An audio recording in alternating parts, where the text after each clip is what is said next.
It's Friday. We are easing into the weekend, and no better way to do that than to join us here on the show today here on GHOne television. I am Joshua Kodjo Mensah. I know a lot of people like Fridays. In fact, they love Fridays because now we are zooming into the weekend. But you know what? I just want to say a very special good morning to you for joining us this morning.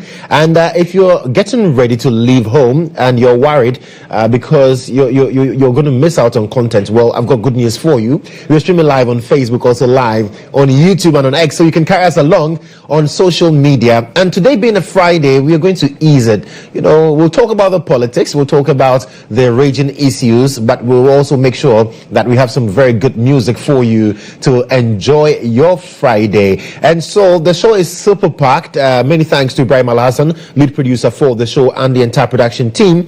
We'll have a conversation on sports. We'll also look at what is happening. Yesterday, the minority MPs, the mighty minority, decided to do something that we've not seen in a long while. So the MPs walked from Parliament to the offices of GHOne around Tema Station and decided to sit on the floor. So your MPs were seated on the floor yesterday. It was such a scene. But then they are insisting that Chairman Wontumi needs to be released. And right after that incident, what we also saw was a statement from the Deputy Attorney General, who says that, well, Chairman Wontumi is answering questions on alleged fraud, issues regarding pollution of water bodies, as well as so many critical issues that he's involved in, and he's been questioned on those ones. GHOne is particularly dealing with an issue of international organized crime, and that's what we were told by Justice Dr. Srem yesterday in the statement he put out on his social media handles.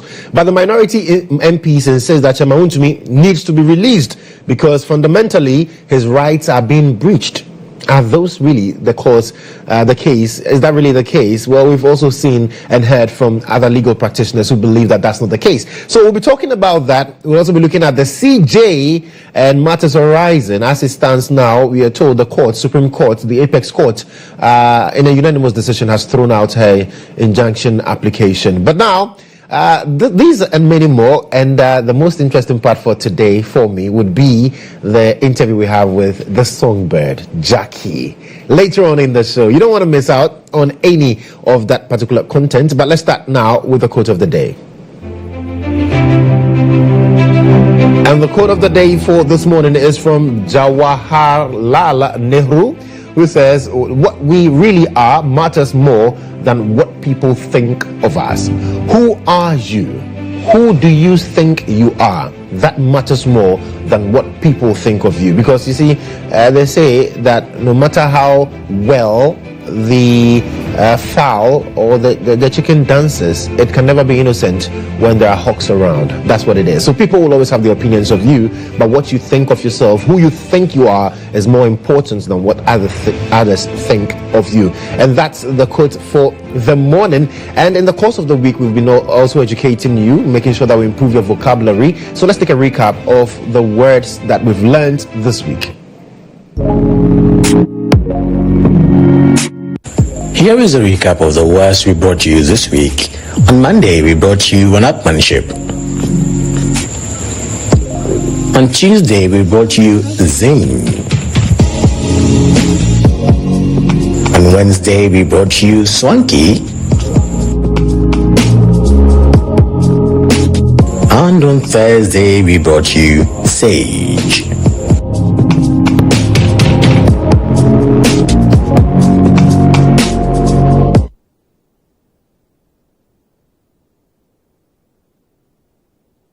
Right, so we learnt all those beautiful words in the course of the week, and I'm sure that you're putting them to some proper use. But let's now ease. It's a Friday. We're taking it easy. Let's now ease into the video of the day.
On the 25th, it was beautiful inside the 1999 lounge for the GHOne experience, and then I try not to miss the next one. These guys are just good. They're just good at what they do.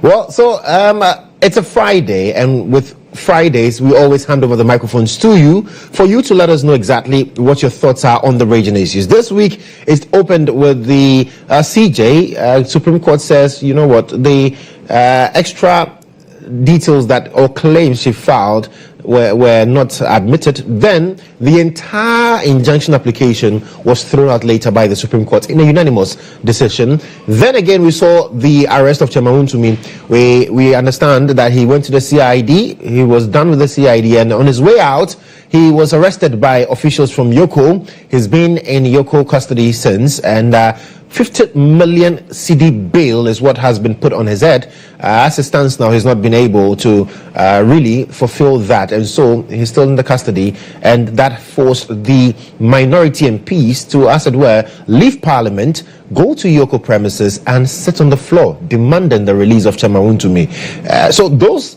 among other issues, have been really trending this week, including the Black Stars losing to Nigeria. I won't talk about it much. But then it's time for us to get into Inside Out for this morning, asking you exactly what is on your mind.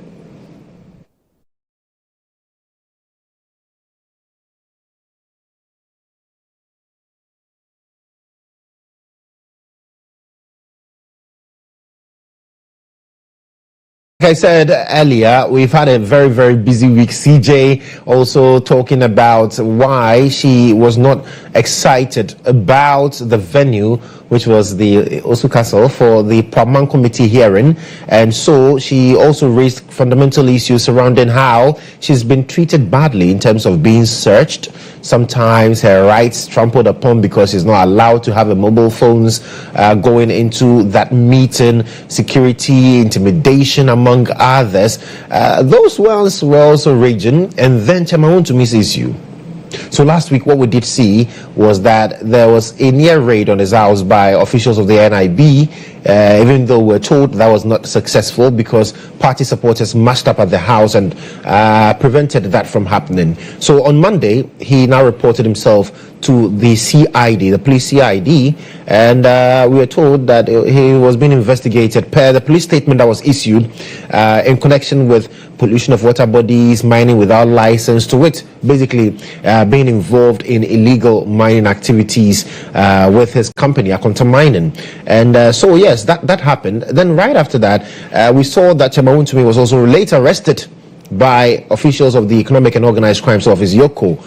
We're told that Chairman Wontumi on the first night had some medical emergencies and so was rushed to the hospital. He came back, was interrogated, and then bail sum was set, 50 million Ghana cedis with some sureties, among others. Now, the MPP believes that the way and manner in which the original chairman, the Ashanti regional chairman, was arrested by officials of Yoko leaves much to be desired. They also argued that, he's Chairman Wontumi. Who doesn't know Chairman Wontumi? You know, he will not abscond. He will not run away from justice. In fact, they have said that they are all for accountability. But then the way and manner in which these arrests are done. They cited what happened with Adenta Kumi, where we saw the officials of NIB storm his residence, among others. The show of power, they say, is excessive. And so that's the argument. Then the bill sum was said, they said this is ridiculous. How do you set bill sum of 15 million Ghana cedis for Chairman Wontumi, knowing very well that he's not going to run away, he's not going to, not present himself, because he reported himself to the CID on Monday. So what's the guarantee that if you allow Chairman Wontumi be, he will run away? He's a Ghanaian citizen who is well known. He's a public figure. And so they have also served notice that they will not participate in parliamentary proceedings. They would boycott Parliament till Chairman Wontumi is released. And so yesterday, as you can see on the other side of the screen, the MPs, the mighty 88, deciding to march all the way to the precincts of the Economic and Organized Crimes Office, Yoko, to register their displeasure. And when they got there, led by Osahin Afanyomakin, they sat on the floor. Your MPs in their kaftans and suits were sitting on the floor.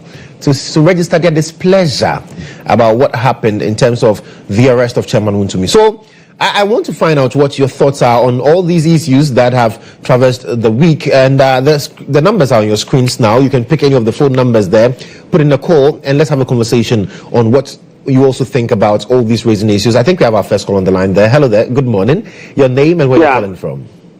Good morning. My name is Awal, calling from Bimbila. Right. Awal, how is Bimbila this morning? Oh, fine, thank you. Fine, thank you. Beautiful. Beautiful. So talk to me. What's on your mind?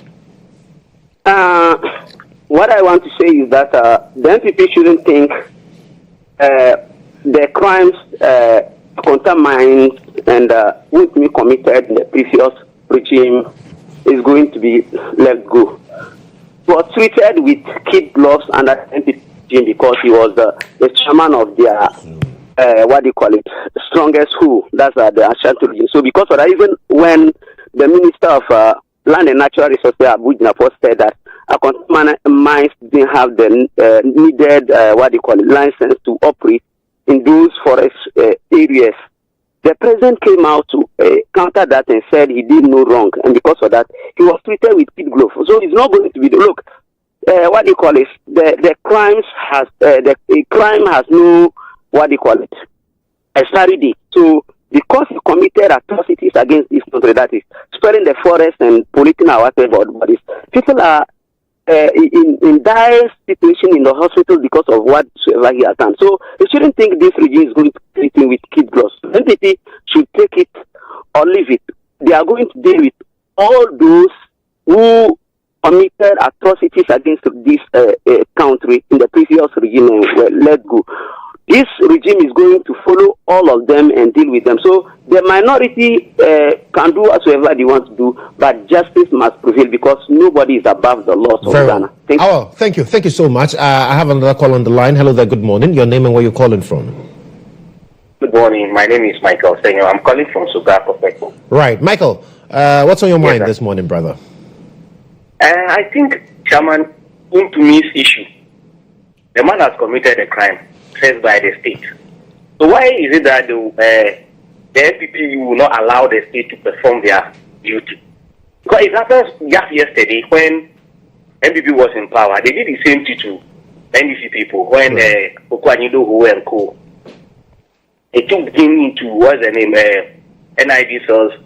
John Mahama has to go there personally and file for a bill for him.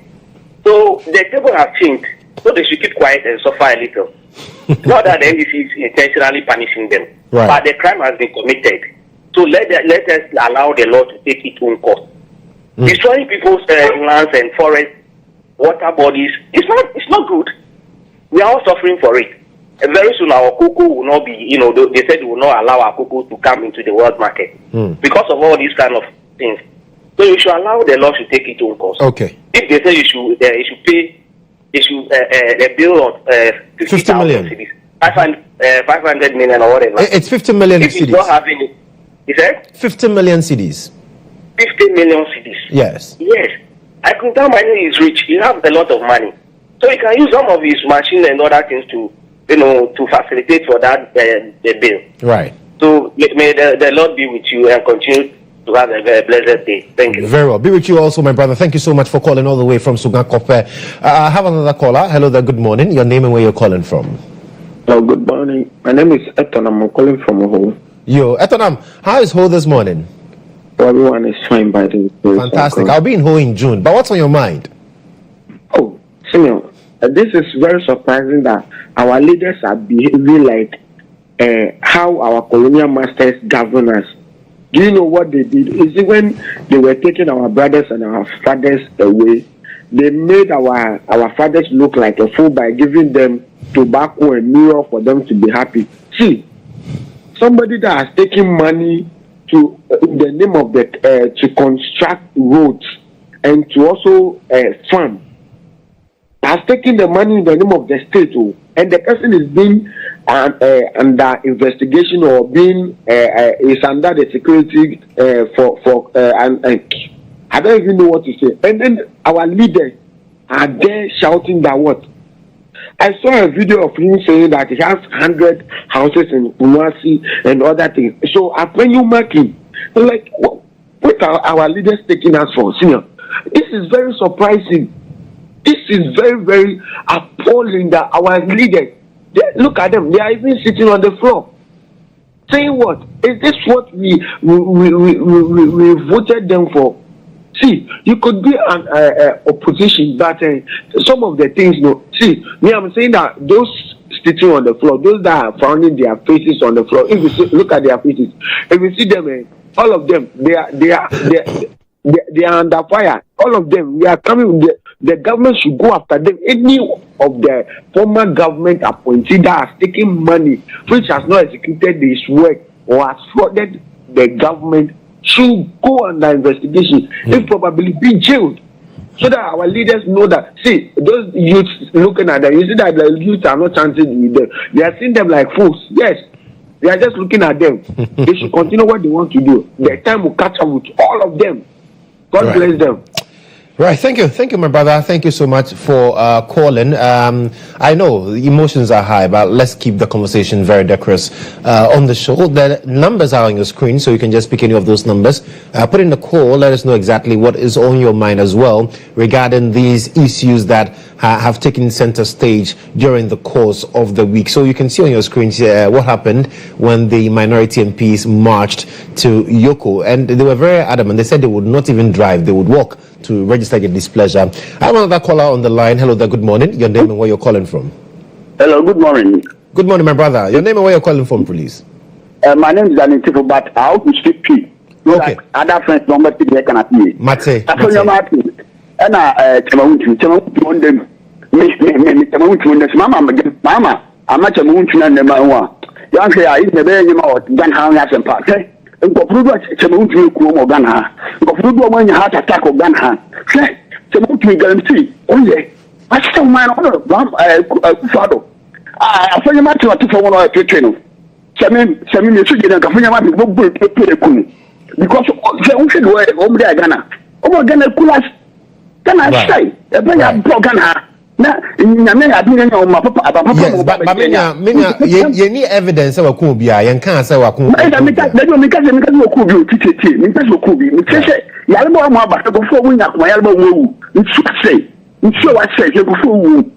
I said, Mate. Any support demonstration, it was she, no more police for you, so many, police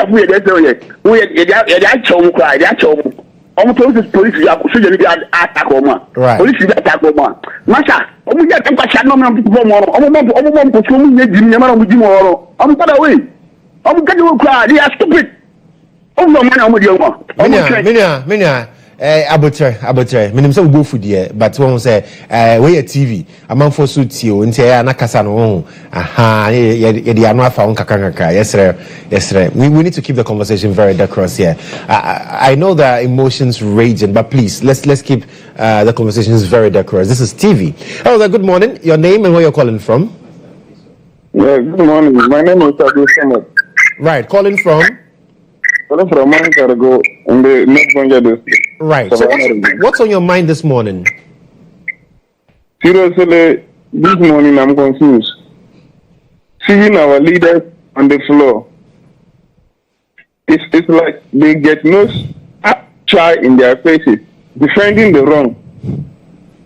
At least, if somebody is accused of something, let the investigative body deal with the fellow. So that next time when they get the opportunity, they will know how to handle it.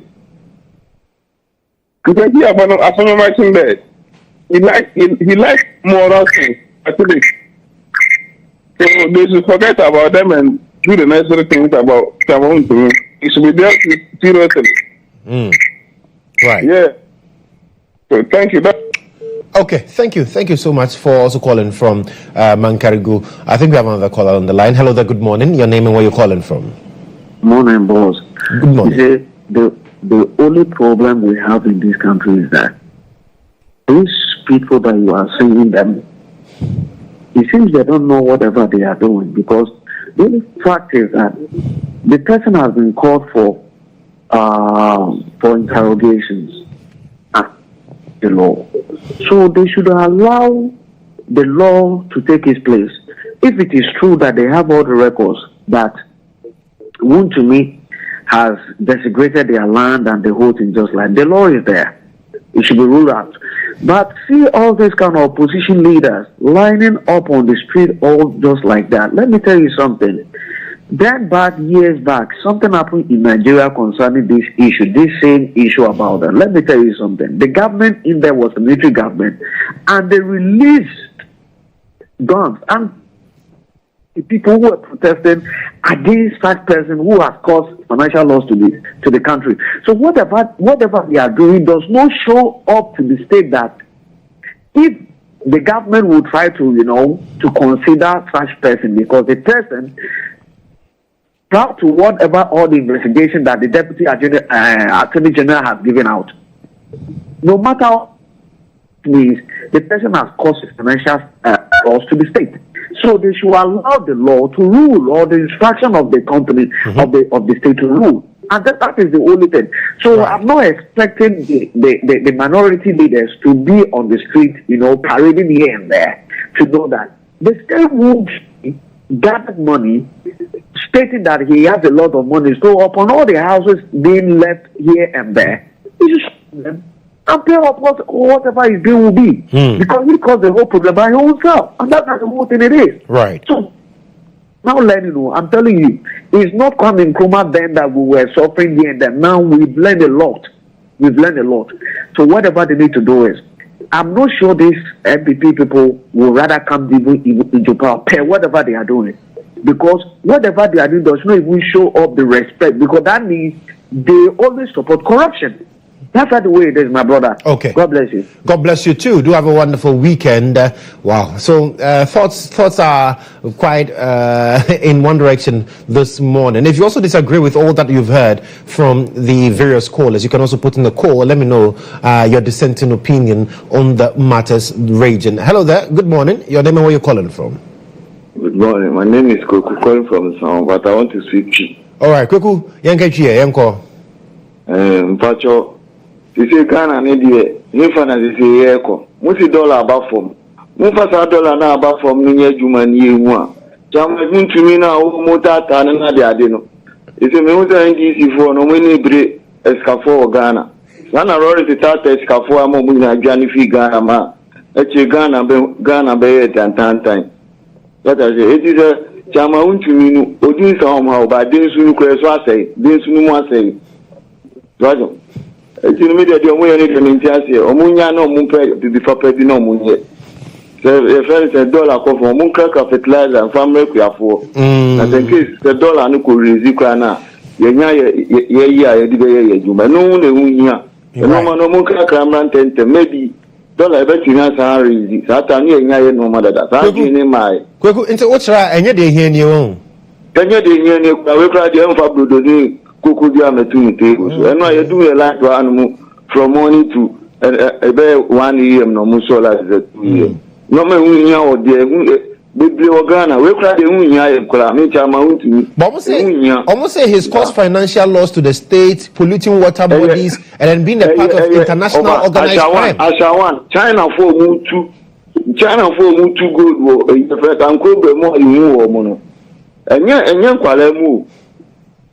Sir? Right. China for a year, Ashawan, no China for Mukuta machine, say, Jao, men, a tata, gun, and what I said, this is still answers, or Musama answers, I did two galam city, and a moon right. Well, Mate. Kweku, thank you. Thank you so much for calling from Nsawamen, also sharing your thoughts with us. So Kweku disagrees with all the callers who say there is justification for the arrest of Chairman Wontumi. Says, Charlie, this does not doesn't put food on our table, as we are dealing with bread and butter issues, and government should be focused on governing and not arresting Chairman Wontumi, among others. That's his opinion. That's the beauty of democracy. We all will get our say. But you can also put in a call, and let me hear from. I think I have some few more minutes to pick some very few calls on the topics that have raged this week. Clearly, nobody's speaking about the Chief Justice because Chairman Wontumi has gained center stage. Right, we have another call on the line. Hello there, good morning. Your name and where you're calling from? Good morning. Sorry for picking on. Right, so if you just reduce the volume on your television set so that we can hear you more clearly. Okay. Right, so what's on your mind this morning? Looking at what's happening, I don't know, but Ghana is it's a very funny country.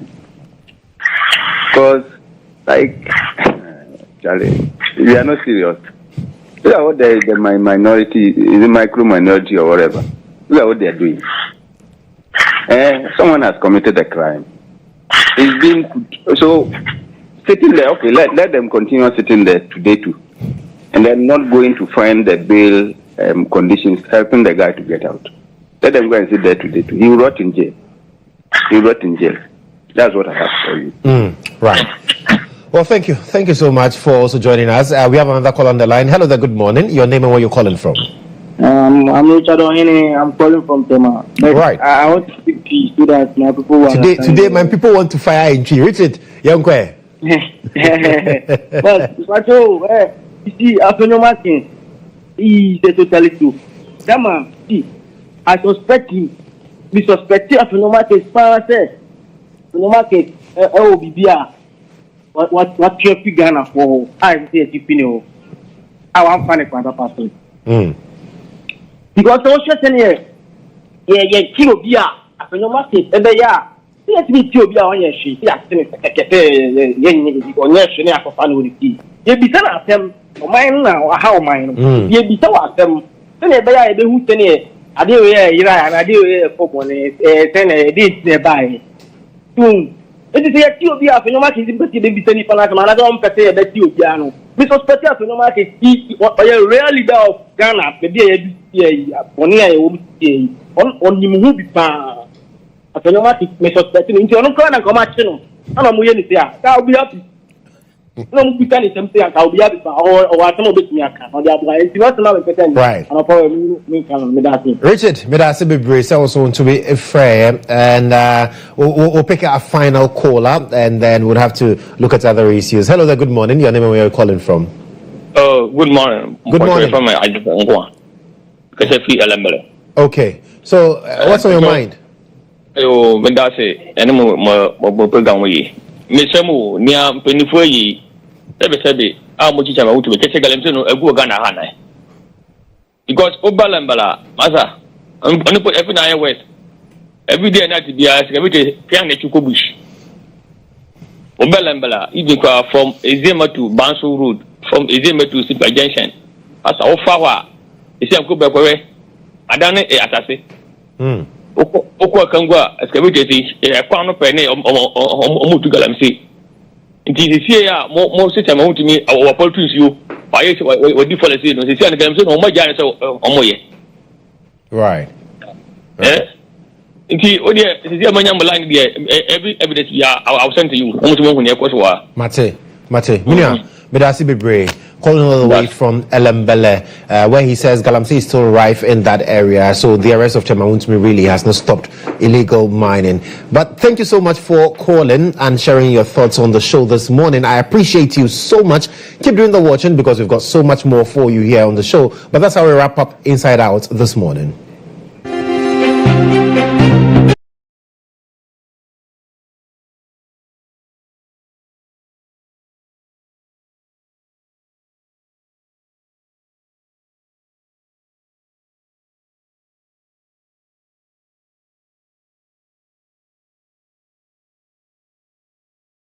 Sports charts, and Jones ADZI has joined me in studio. Jones, I'm gonna be like a I was just wondering why my people didn't call because I know they are watching. So let me call. Hello, it's Friday. Yes, and before we start anything, let's start this way. On the German note, heat. Right, let's go.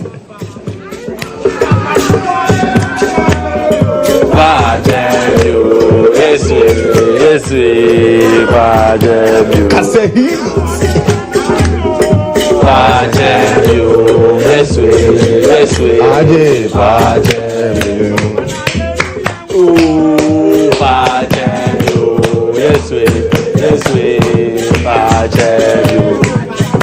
say, I'm a Kosovo.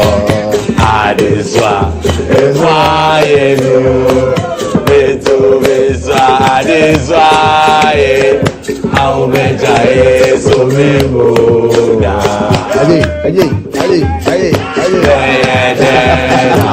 Kosovo, Adeswa, Beto Beswa, Adeswa, Charlie, that's the prayer this morning. May God hold on to us, cause Charlie. But you should have done Bobo. Friday. Next week Friday, we have to do Bobo. We'll bring some. Better cuckoo. No. All right. Once again, good morning. We'll start off from the Division 1 League. Yes, and then because there's going to be a playoff at the Accra Sports Stadium today at 3 p.m. And so the way the Division 1 League is, I don't have to explain it to you, just like someone who is out there watching. They play Zone 1, Zone 2, and Zone 3.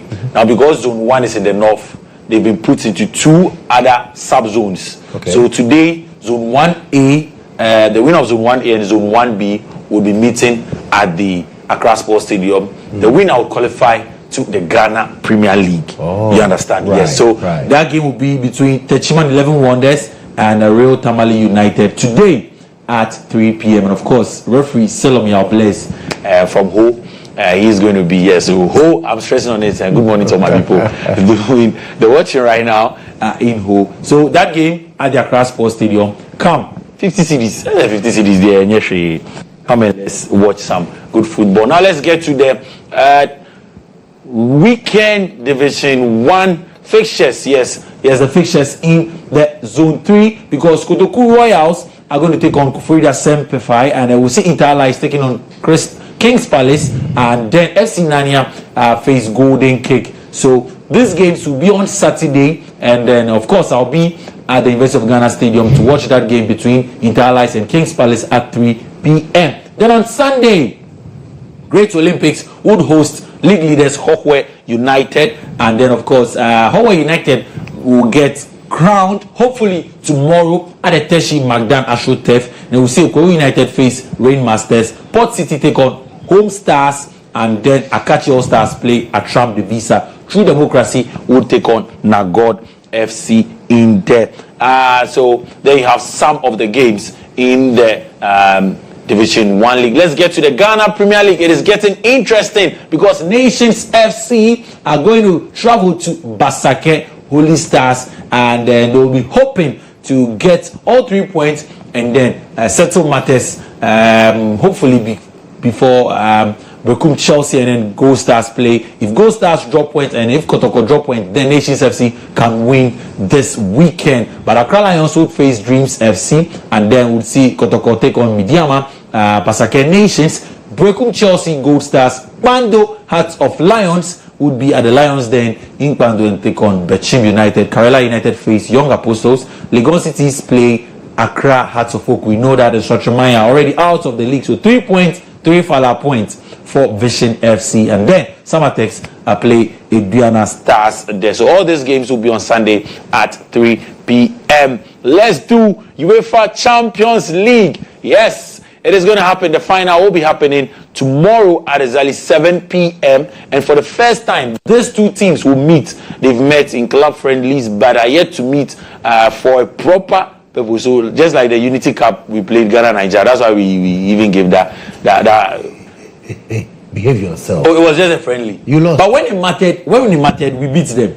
When it mattered, please. When was, you know what? Jones, why are you justifying it? No. Ghana lost. No, we know. But it's just like, see, don't let me go into those you know what I mean? So it is just like having a wife and a girlfriend. When you wrong, when you begrudge your wife or your girlfriend, who, and you need to plead, who would you plead? You continue with the football. You see? Continue with the football. So just like that. I don't know why you are laughing this morning. So just like that, the Nigeria friendly match was not too necessary. But then, so there you see PSG training.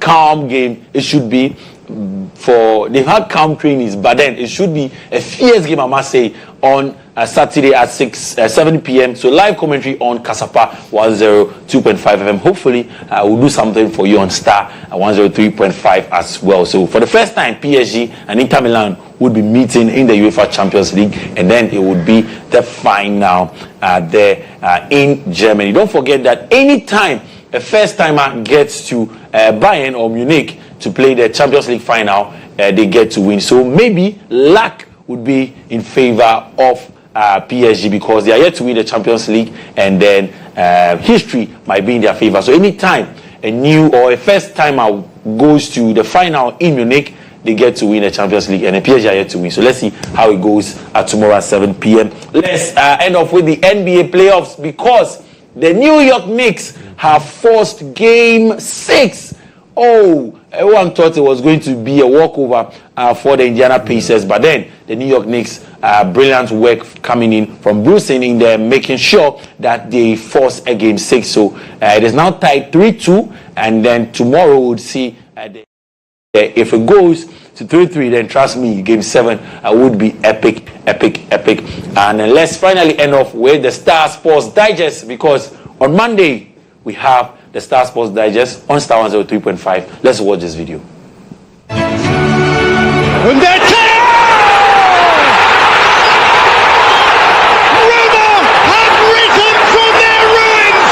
You asked for it, guys, and we simply answered. It's new, it's refreshing. Star Sports Digest, you're simply the best station. Star FM brings you the best and most analytical sports program, Star Sports Digest, every weekday from 12:30 p.m. to 2 p.m. Tune in for all the exclusive interview, incisive analysis, and no hold back editorials. So join myself, Ben Ghazi, and Jones Aji, plus the whole sports team live on Star FM, on radio, online, and on social media. Mondays to Fridays at 12:30 p.m. to 2 p.m. Star Sports Digest, the best 90 minutes on radio. So this Monday we'll start. We'll serve them hot. 90 minutes. We they lash out at everybody. We know they care who we be. We go give everybody. And they break. But it's on Monday on Star 103.5 FM. Monday to Friday. Solid. After the news. Sometimes we'll bring you on board to come and discuss what? To read for us. Man, that's so it's a Friday. Yeah. It's a Friday, so shall I ease into the weekend and take very good care of yourself? Yeah, I have a wedding. Okay, it's fine. You know what, Jones, as you get out of the studio, ADZI is outside bringing a sports chat. Let's now check out what the papers are reporting this morning.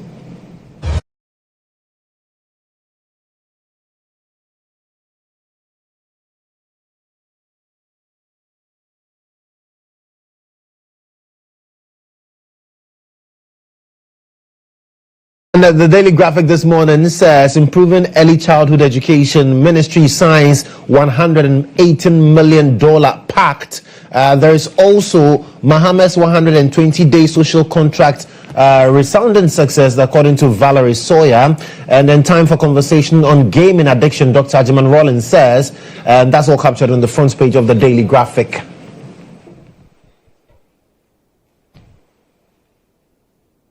The Daily Guide newspaper is next. Says Wontumi detention, we won't walk away. Minority stages street protest at Yoko. There's also Charles BCU accomplice enters plea bargain with the office of the special prosecutor, and IGP GHOne promotes 4 officers, captured on the Daily Guide newspaper front page. The Ghanaian Times this morning says tighten food labeling laws to protect health. That's according to Professor Amuna there. There's also Ghanaians demand stronger action against corruption. CDD Ghana speaking there. Government committed to removing barriers to girls' education.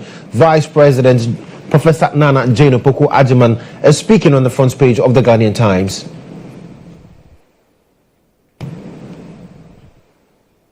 The new Weekend Crusading Guide says minority demands justice for Wontumi, protests harsh bail conditions. There's also court showdown looms as Ibrahim Mahama sues Bright Simmons for 10 million cedis. Ghana National Association of Small Scale Miners refutes Tips baseless allegation against Godwin Ama and Ahafo North MP renews calls for election of MMDCs, urges constitutional reforms, and Reverend Mrs. Collins Kusiabebio honored at ordination ceremony in Offenso. And then I'm happy and sad at the same time. Kwame Eugene reacts to call appreciation, or CD appreciation rather, on the front page of the new Weekend Crusading Guide.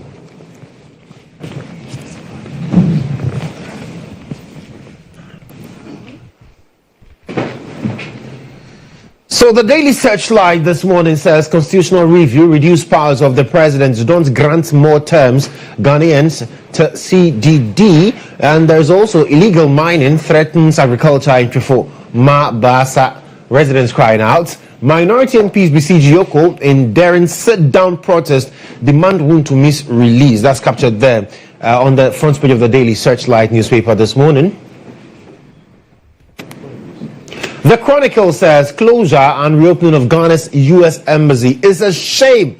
That's Samuel Jinapo saying that there on the front page. There's also NIB intercepts 3,680 slabs of cannabis in the Volta region. Well, retired officers condemn attack on former IGP Patrick Echampon, and the scripture, Proverbs chapter 14 verse 12, there is a way that appears to be right, but in the end it leads to death.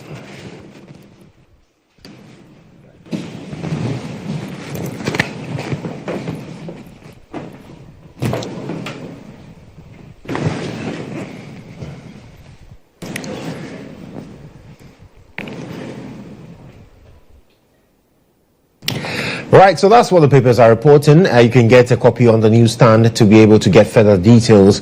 This is still GH Today here on GH1 Television. We'll go for a quick break. When we return, the gentleman will be seated with the breakfast review segment.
to bring you the breakfast review segment.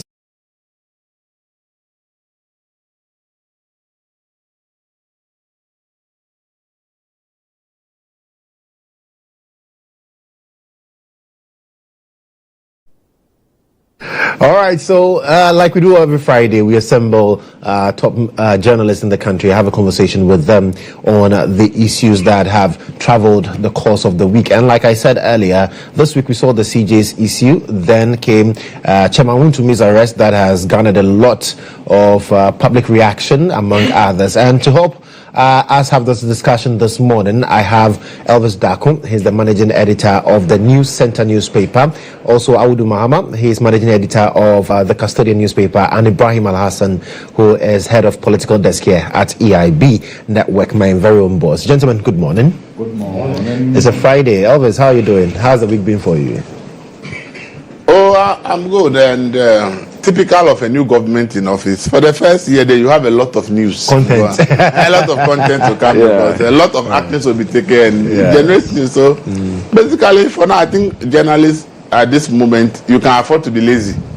You can afford not to do much of any investigation because the stories that will come to you, and they will be the stories that will be dominating discussions in the system. So it's easy to get content. After 1 year, when we see our clear level, they realize that now if we wake up in the we are thinking about what story can I get out with that competitive now.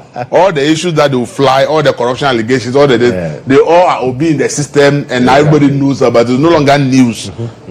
So then now you have to now be fending for fresh information, which now brings you to the real journalism. But for first 6 months, the new government there, you are guaranteed a lot of information that you don't need to hassle for. Exactly. Awudu, how's it been for you?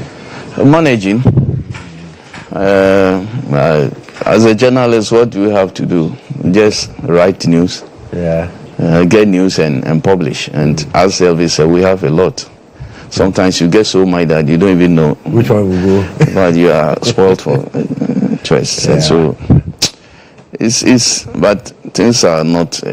I'm not happy with the way things are going. Right. I'm scared. You're scared. I'm scared. We'll get into the issues and get to understand. I'm very scared. Really and I said it at the beginning of this year that the way things were going, if we don't reason, if reason doesn't prevail, and we allow us to take over the political terrain, I am scared. Right. So look, Ghana is not immune to political upheavals. We should be very careful. Okay. Ibrahim Alhassan, my boss, it's been a very stressful week for you. I saw you do a lot of work yesterday, sorry. Yes, you're welcome. Yesterday we had to pitch camp at Yoko. Yeah, first of all, we walked out of Parliament and then we walked in at the Yoko premises and then we sat down. And after a while, we left, right? All in solidarity with Chairman Wontumi, right? Yeah, but before we get into the issues, do you know that this segment, Fridays, has become a mainstay for many people. So when you step out, many people tell you that, oh, every Friday that's what we watch. So one of them is a policeman whom I met a couple of days ago. That's Awam Paga. He's a policeman stationed closer to us, who watches us every Friday. Yes, he doesn't miss this. So we say good morning to him. And then Umar works at GIFEG as well. And so all of you, I can't remember all your names, right, who have met us and have indicated that this has become a go-to segment for you. We say good morning and thank you. Fantastic. So let's get into the issues. As panelists, we'll get a fair share of our rewards. Social media. Someone texted me on Facebook and said, you have been allowing the MPP journalists to be talking. I'm like, I'm not the MPP journalist. and then sometimes you have to tell Ibrahim he's trying to be neutral. We don't like neutral. But I mean, I understand the sentiments of people. We live in the country where your political affiliation is based on what you say. Exactly. So if you say this today, you are this. If you say this, you are NDC. And it gets really exciting. Let them have their say because we'll have our say. That's all. But let me start with you, Ibrahim. I mean, you were there yesterday when the minority served that notice in Parliament that they're going to boycott Parliament in solidarity with Chairman Wontumi. And I heard Apenny Markin say, we're not even going to drive We will walk and go to Yoko and make sure that we demand the release of Chairman Wontumi. You were in the thick of affairs. Talk to me. Well, so did this come to me as a surprise? No. I've been around long enough to know that this is the politically sensible thing to do. And since 1992, when political figures are arrested, party supporters mass up. Party bigwigs mass up. If for nothing at all, to show solidarity. And also bring attention to the plight of the subject matter. In this case, Chairman Wontumi. Again, that's a regional chairman of a party. Not just a regional chairman of the party in any other region than the Ashanti region. And so once he's arrested, you expect that high level of support and interest. Right. Again, we, and when I say we, I'm talking about Ghanaians, were quite excited, negative, positive, when we heard that he had been granted bail. It means that the process triggered was continuing. After being granted bail, the investigators will prepare their docket. If the Attorney General advises prosecution, you then make it to face a judge. That is rule of law. That's due process. And like I've always maintained, once you agree to play any part in any administration, you must be ready to be subjected to these processes. Sometimes it can be for political reasons. Right. At the end of the day, they will dig, they will find nothing. But the price you pay is that because you are a political figure, because you played one role or the other in one administration, your freedom at that moment will have to be curtailed. The previous administrations, and I'm not limiting it to that immediate past NPP, in past NDC administration, there were individuals who faced investigations. They were invited, interrogated. Nothing was found. Guess what happened? They got their freedom and they were walking. So what happened in Parliament yesterday did not come to me as a surprise. NDC did same when Ato Forsen was being prosecuted. Yes, the ambulance saga. By boycotting proceedings in Parliament whenever Ato Forsen had a day in court. And so while anybody want to fault the minority for doing what it's doing. However, what I've heard many people talk about is that it was a walk and a march.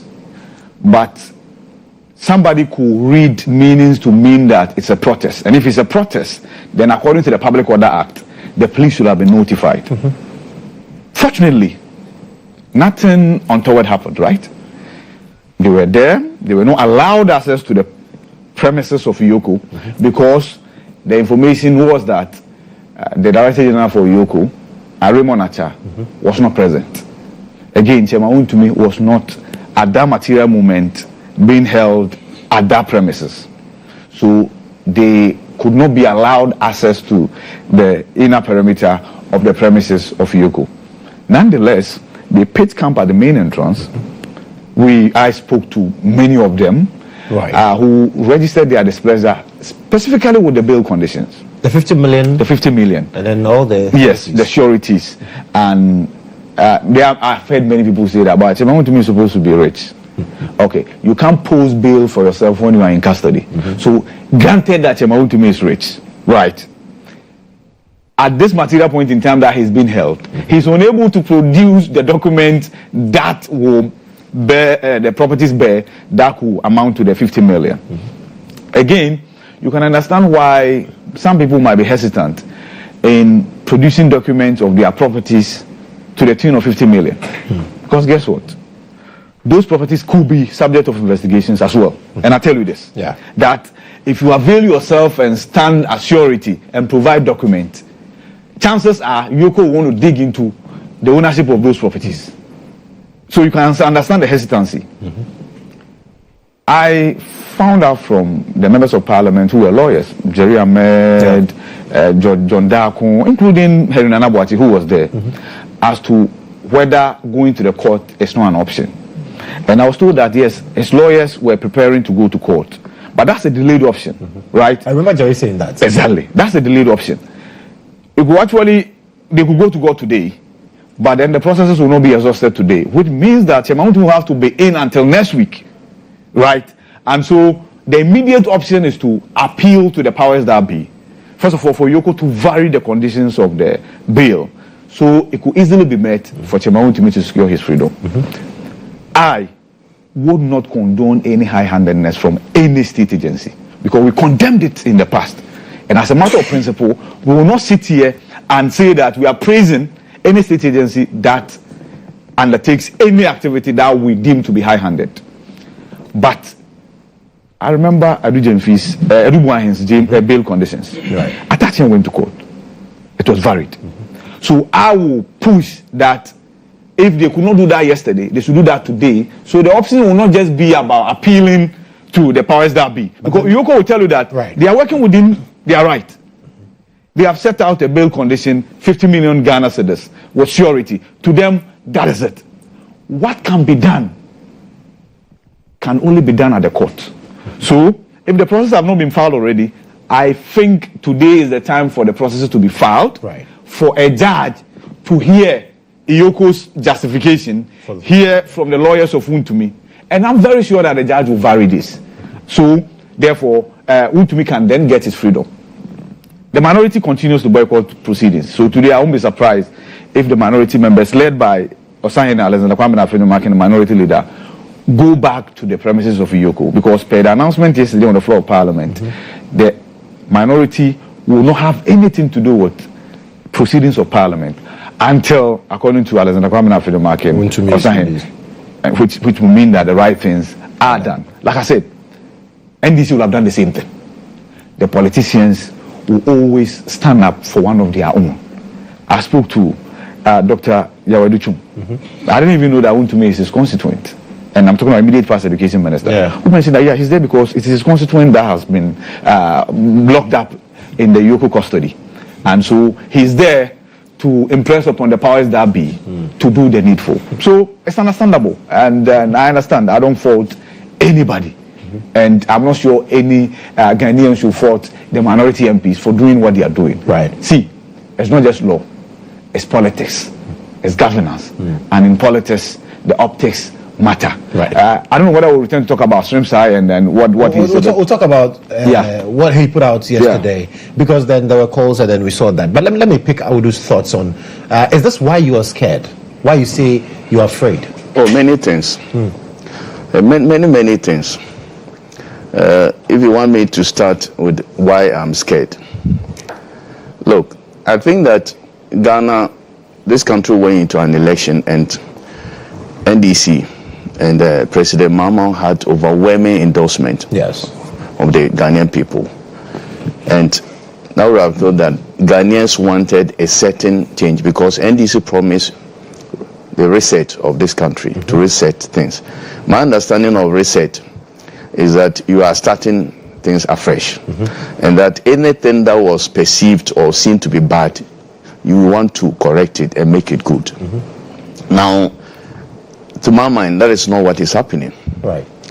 Look, the reason why I'm scared, look at the first time in the history of, at least in the history of this Fourth Republic, President comes and over 40 generals, army generals, are retired because their junior will be appointed as CDS, and they are gone.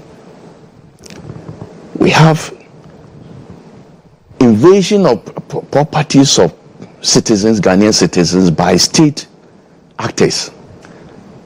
State actors, BNI, what is it, national security and all that. And also the sort of arrest that is going on.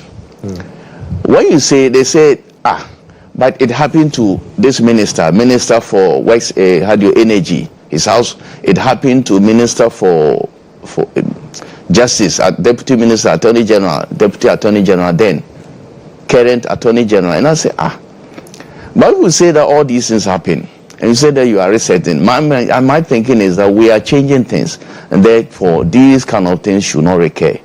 But if you are upgrading, you are actually escalating what has happened. I think that we are not moving, learning as a country. Now, Wontumi specifically, Wontumi, apparently was invited by the CID on a different matter, Galamsey issues. He leaves a place, then Yoko, then without any invitation from Yoko and all that we will have certain things that we want to investigate. Without any invitation from Yoko then picks him there, where he was released on bail.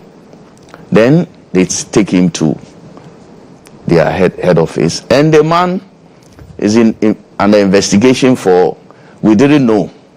Now the Deputy Attorney General is saying all manner of things on social media.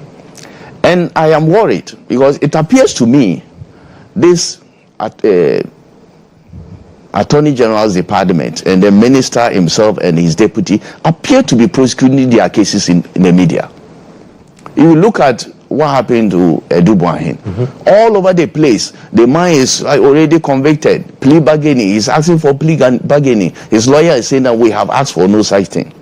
And you take the person, you say you have charged him, you are finished with everything, his matter was completed, you are taking the person to court. The person then goes to court, then you re-arrest him, he gets bail condition. The same Yoko says that they were giving him, the bail condition was 120 million Ghana cedis with 2 sureties. The man says that it was too much. He then went to court and it was reduced to 80 million Ghana cedis.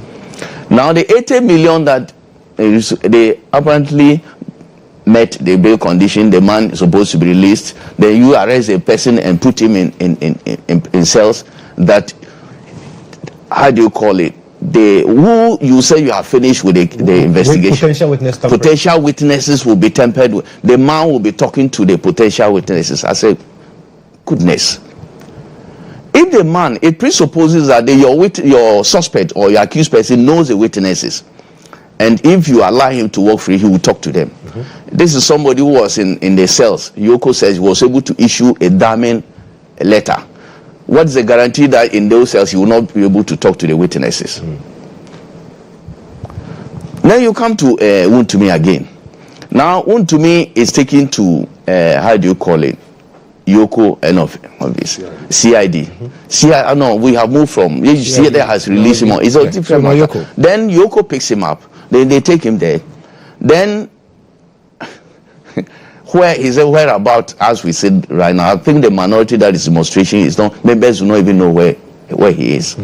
Now you give a bail condition that 50 million Ghana cedis with 2 sureties, and it's become difficult for the bail condition to be met. People are saying that, as IB said, Wontumi himself is so rich, 50 million should not be a problem. But where is the man? The man is in the cooler.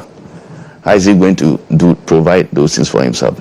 Especially when the Deputy Attorney General is saying that potentially all those properties will be under investigation. How is he even going to present them as his bail bonds or all that? And that is it. People are saying that minority have gone to protest for the release bail condition to be reduced. Now, IB and we have mentioned in the case of Ibrahim how he has gone to court. And the bail conditions were varied and lowered. And Wontumi's lawyer should also be considering that. But I see, is it fair that not even the court, a state institution, Yoko, they have given powers of prosecution, powers to prosecute. They sit there, led by a young man who has been there, and he decides that these are the bail conditions that I give to people arrest. Just throw figures around, and that people should meet those conditions before you are released. Well, he's a man, he is in public office. He has not occupied public office, but his actions and all that probably is landing him in where he is. He is in public office. I just say that I listened to IB talk about, if you're in public office, these warnings are critical. You should be aware that tomorrow, what you do to others may be done unto you. Right. So me, I have nothing much. Look, we all abhor criminality in this country. If somebody is deemed to have committed a crime or that, take the person through due process, and you must be fair and candid and all that to the person. The person has some rights. Even armed robbers have rights when they appear before inquisitorial bodies. Right. And therefore, I think that the man should be treated in a manner that is fair. Okay. And I look up to what his lawyers will do today. I don't know what the court will say, even if they go to court to ask for reduction of the bail condition.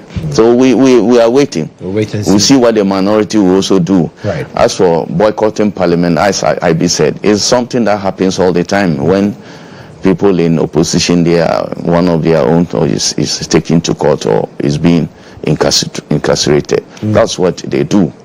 But this parliament, NDC may say that, look, you can go to hell. We have the numbers. So we'll do whatever we can do. We'll do it. So you can decide to stay away for as long as you want. We don't care. We'll do what we think we want to do. Right. So minority can cry, they can do all they can boycott parliament and do all manner of things. If the people taking the actions think that, we don't even need you, I think that it will be a fruitless exercise. But in a democratic setting, it is important for you to attempt to do the right thing, even if there are no dissenting voices that will listen to you. At least you have shown that you are on the path of righteousness. Quite interesting. But Elvis, any surprises there for you? Nothing surprising to me. What's the surprise in this? In the Fourth Republic, which I have witnessed, there's nothing new about what is happening. Right. So why should I be surprised? Our democracy is called do me, I do you democracy. That is what we practice in this country. Right. And that's why the democracy is struggling to grow.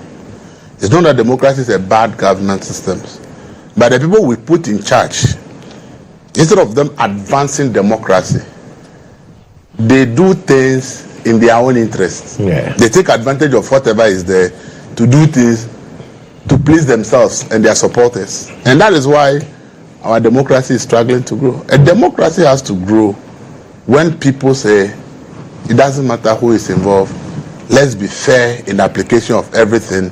Let's do things that tomorrow posterity will say things have been done in a manner that shows that we are a democratic country. I sounded this warning since last week that with the pressure that is mounting on government over the CJ's removal, we should accept these kind of things so that it diverts attention from the CJ. Today we're talking about the CJ issue. No media house will talk about In it. fact, when I activated the phone lines, no caller spoke about the CJ. Yes, the whole of yesterday who talk about CJ. It's about minority. That is what the government wants to achieve. And I've been a general for over 20 years, and I know it's a practice of all governments that when they are under pressure, they are looking for something to divert attention. And then Chairman Wontumi be Ashanti Regional Chairman of the NPP. NPP as a party whose stronghold is Ashanti Region. If you arrest Ashanti Regional Chairman, all the party will want to rally behind and say that no, this thing. So it's a deliberate thing that is being done to divert attention from CJ's issue. And for me, I said this is last week that we should expect a lot of this in the coming days. So with all that we've heard, you don't see any substance in this? I'm not saying there's no substance. Right. But the timing... It's about how you do it. Okay. Okay? It's about how you do it. It's not about the fact that I'm saying that Wontumi is not guilty. I'm saying that the way they are doing it is a deliberate attempt to garner that emotion in society so that all our attention will be focused on that, and then we leave talking about CJ. Because the government and they are under pressure about the CJ issue. That is the fact. And it's not only this government. I've witnessed the Fourth Republic, and I know that anytime governments are under pressure, they are finding ways for a diversionary tactic, something to divert attention from what they are under. Okay, to Black Alhassan be under pressure that you should take it to them. He quickly said, he has closed down U.S. embassy, Ghana embassy in the U.S. Did anybody talk about who the Black Man's integrity again? Now we are talking about closure of the U.S. embassy, Ghana's embassy. See, these things are deliberate ploys to divert attention from what is putting pressure on somebody. And we should all understand. See, I will not sit here and say I know that Chairman Wontumi is guilty or is not guilty, because I don't have any information to that. As rightly pointed out, the first thing we heard is there's a letter by CI that they're inviting him for something in relation to Galamsey. That is what we've all read. Whatever Iyoko is doing and the rest, nobody has said anything. I've not seen any letter of Iyoko inviting Wontumi and he refused to go. That's why they're applying force or anything. I've not seen anything like that.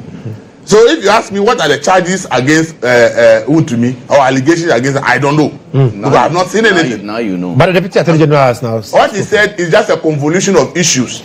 When you say fraud of what? Fraud is a relative. Right. Fraud, what the meaning of the fraud? He is a lawyer. When we say fraud, there are various types of fraud. So what kind of fraud? Involvement in international. What is the money laundering? What did he do to constitute money laundering?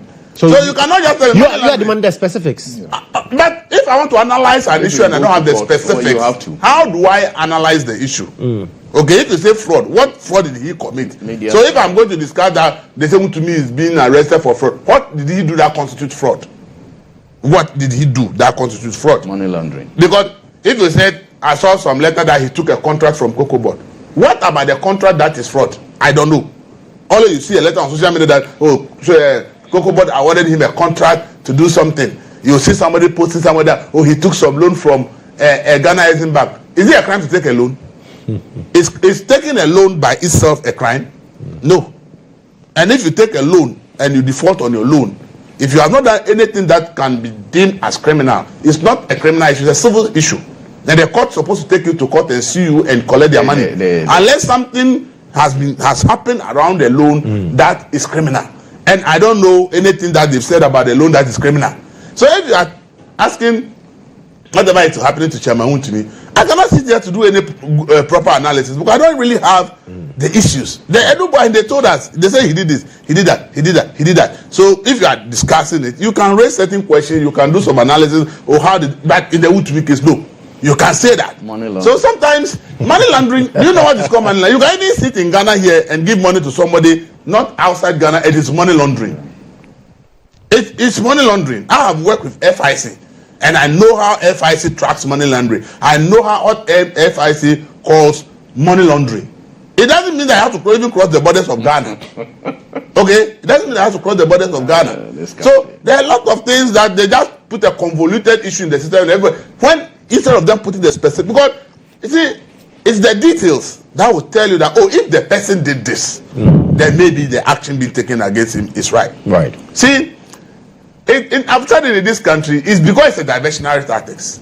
Because Chairman Wontumi has lived in this country in the past 8 years.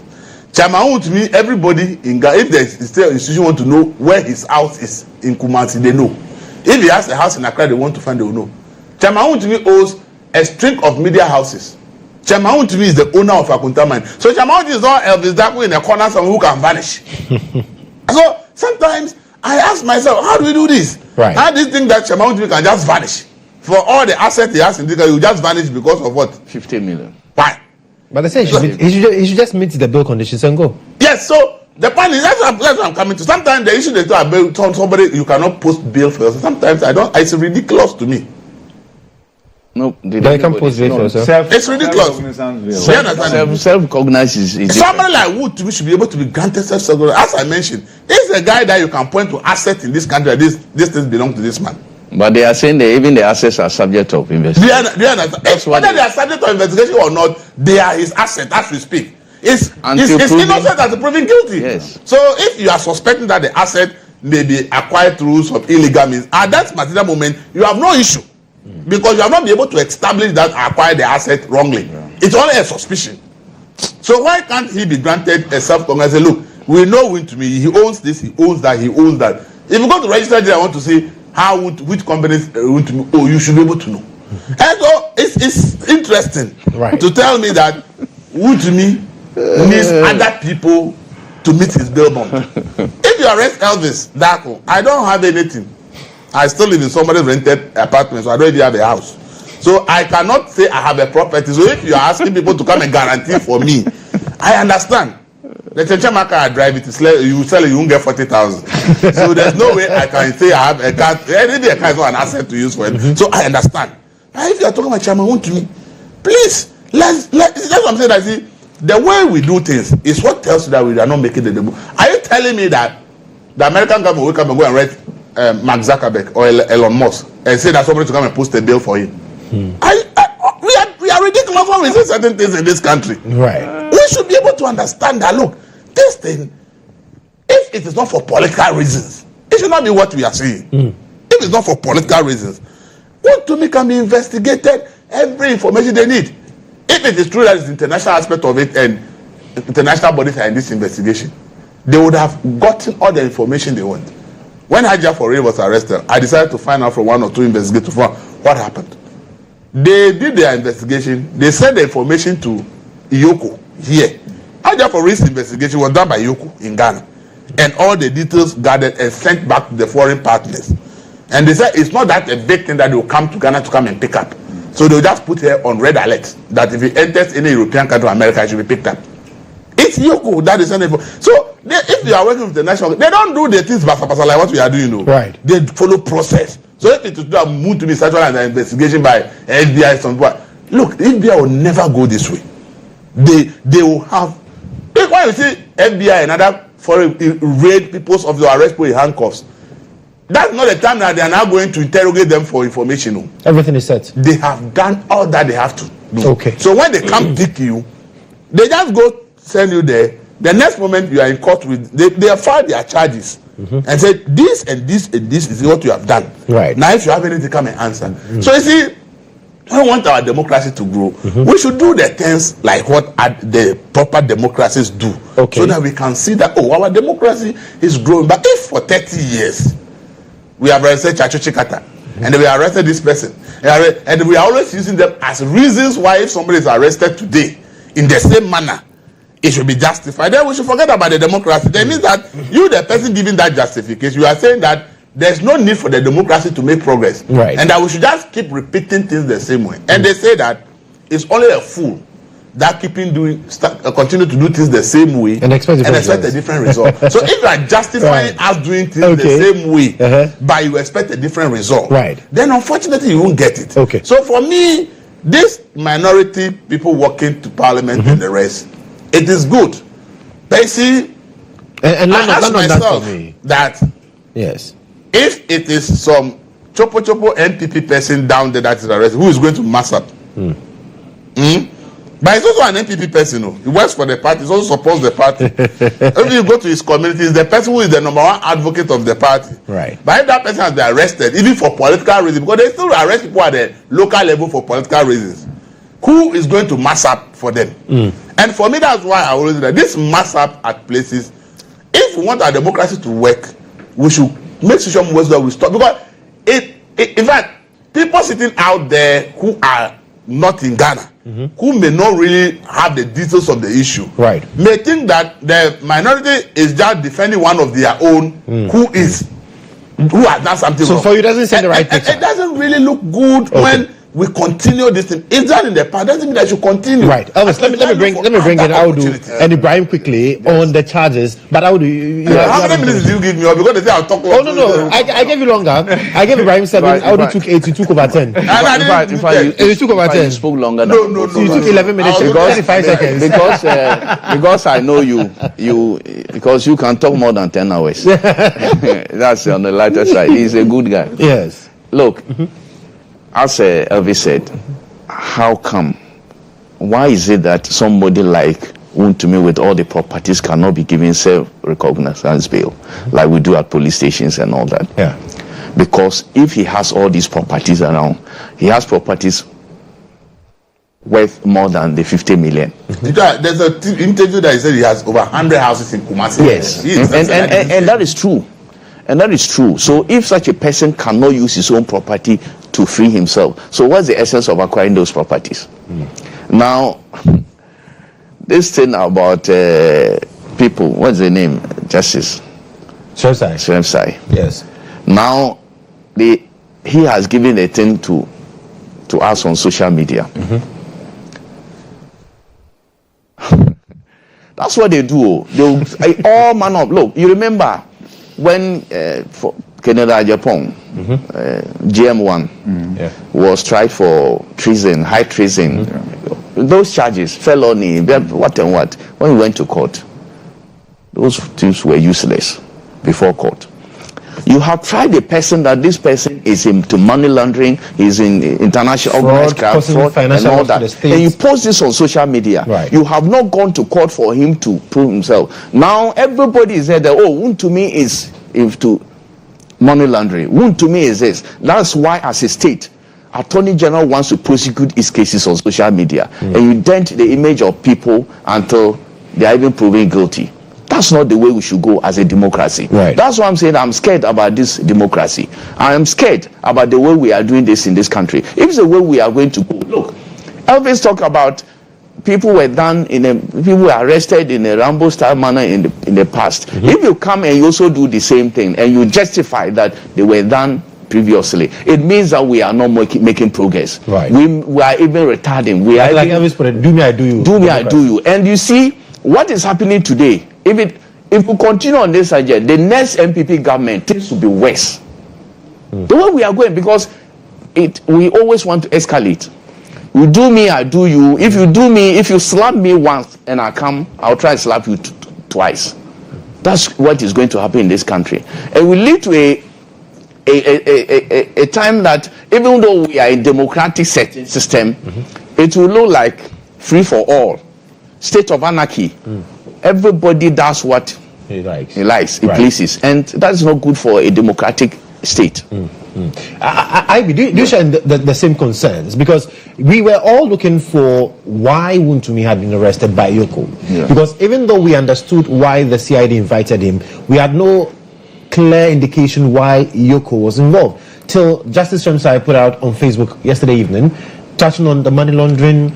How do you call it? On X? Fraud. X. And Facebook as well, yes. Okay. And then talked about the fact that, there could be some international connection. And so there's the belief that Wontumi might be tempted to push some property outside and all of those things. Yeah. For some, that was justification. I'll come to that. But relative to our stability as a country, Awudu expressed some fear. And I've noted that the fear and how he grounded it runs through public commentary about the retirement of some 2-star army generals, right? So let me give you the story. Now, so at the meeting, the CDS expressed his appreciation and admiration for the generals' exceptional professionalism and dedicated service to the country. He extended gratitude from the president and the commander-in-chief, and acknowledging their invaluable contributions to the Ghana Armed Forces. Now, he then informed the generals that to aid command and control in the armed forces, many of them present are to be released honorably from the service in accordance with the Ghana Armed Forces regulations. Let me repeat that. In accordance with the Ghana Armed Forces. No, let me land, my brother, let me land. See, what you are even making things worse for me. You see, the way you are this, you are making me speak in a manner that I don't want to. You are making me go in a manner that I don't want. Who doesn't know that this is done through law? You can use law to do so, perpetrate things that will generate. Listen, let me. But these armed forces regulations you are reading, they are not new. But what do you understand by regulations? Laws, right? Rudiment of undertaking activities. Let me finish. I'm from London. The Commandant, National College of Defense Studies, Major General Ivan Aiti, on behalf of the generals present, said the current change in military high command structure was nothing new, but consistent with the history of the Ghana Armed Forces. Right. Nothing new, but consistent with the history of the Ghana Armed Forces. Now I'll go on. He also said, as tradition demands, new intakes take over from their predecessors. Now, he cited the handing over from the then CDS, Lieutenant General O.B. Akwa, to Vice Admiral S. Amoma, which was 5 intakes down the line. I repeat, 5 intakes down the line. That is intake 18 to intake 23. Now, he goes further to say that, again, in the case of CDS Vice Admiral S. Amoma, as he then was, and General Thomas Opompepra, it was 3 intakes down the line. That's from intake 23 to intake 26. Now, finally on this. How many generals did he tell her? I'm coming. Went home? Hold on, listen. He concluded that the current change in command between the immediate past CDS General Thomas Opompepra and then the current CDS General W. Ejapong, which is 4 intakes down the line, was consistent with the military tradition. He ever expressed gratitude to the outgoing generals and whatever. The point I'm making is that, see, sometimes we are quick to harp on something and say that there should be disorder and then we should be careful, they could be cool. And I'm not saying that's what Awudu said. Right. But I've heard this. And that's why I've had the need to clarify this. That sometimes let's not create this storm out of the because you are reacting to me. Again, you talk about 2 star generals that have been sent home, and I'm telling you that it's consistent with the. So the general that you just read, how many in those previous one that he quoted? How many generals went home? Did you hear what I said about for the purpose of command? Oh. For the purpose of command, somebody must take over from somebody. Who doesn't know that? How can a 3-star general be saluting a 2-star general? Yeah. That's the point. There's a regulation. I am looking at, you see, you do it in a manner that not many will have to go home. You see, but that is not even this thing that you have read this. Yes. I think that you want to. I am not saying that. No, I am not saying that. Yeah. But the mere fact that these generals have been sent home will lead to good. That's not what. Okay. No, that's not what I said. But I'm scared that if you look at events, a series of events that are going on. Look, people are not talking because this government has goodwill. This government, Ghanaians are apparently angry with the previous immediate past government, right. And therefore anything that this government does, even the so-called neutrals, nobody is talking. Okay. If not, why will some of these things be happening that will not receive comments from these so-called neutrals and the civil society organizations, the church and the mosques and all that? Why are people not talking? Because look, it's even and like it's that. still fresh. And it's still fresh. Things are still fresh. Right. And then this government still has goodwill. Okay. I am saying my point is that you cannot ride on goodwill to do things that are not lawful. Okay. Things that you may say they are lawful, but it is not every lawful thing that is expected that you must carry. Okay. Because lawful things may be done, but the anticipation, the consequences, unintended consequences may be dire. Okay. That's why people pass law. They are lawful laws. And yet when they execute those laws, it leads to things that are PDS, that is a PDA that we ought to, was it not passed by law, by parliament? Right. Yes. So there are on the same side, there are cures for excesses. Okay. So laws are meant to be implemented. In the implementation of the laws, if there are excesses, inherent in those laws are cures. Right. Even what we are doing here is part of the cure. When any government oversteps boundaries, and like I said, consistently, we as a matter of principle, we call it out for what it is. And that's how this country should be built collectively. Now, back to Streamside. My disappointment was that he didn't touch on the subject matter, which is the bail conditions of Wontumi. Right. But his intervention was timely.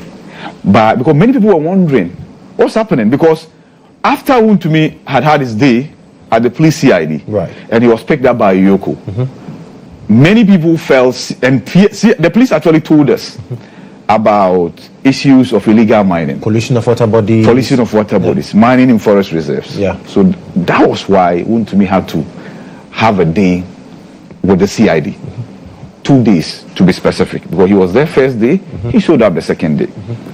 And then Yoko comes in. The last time we checked, the Galamsey fight doesn't involve Yoko.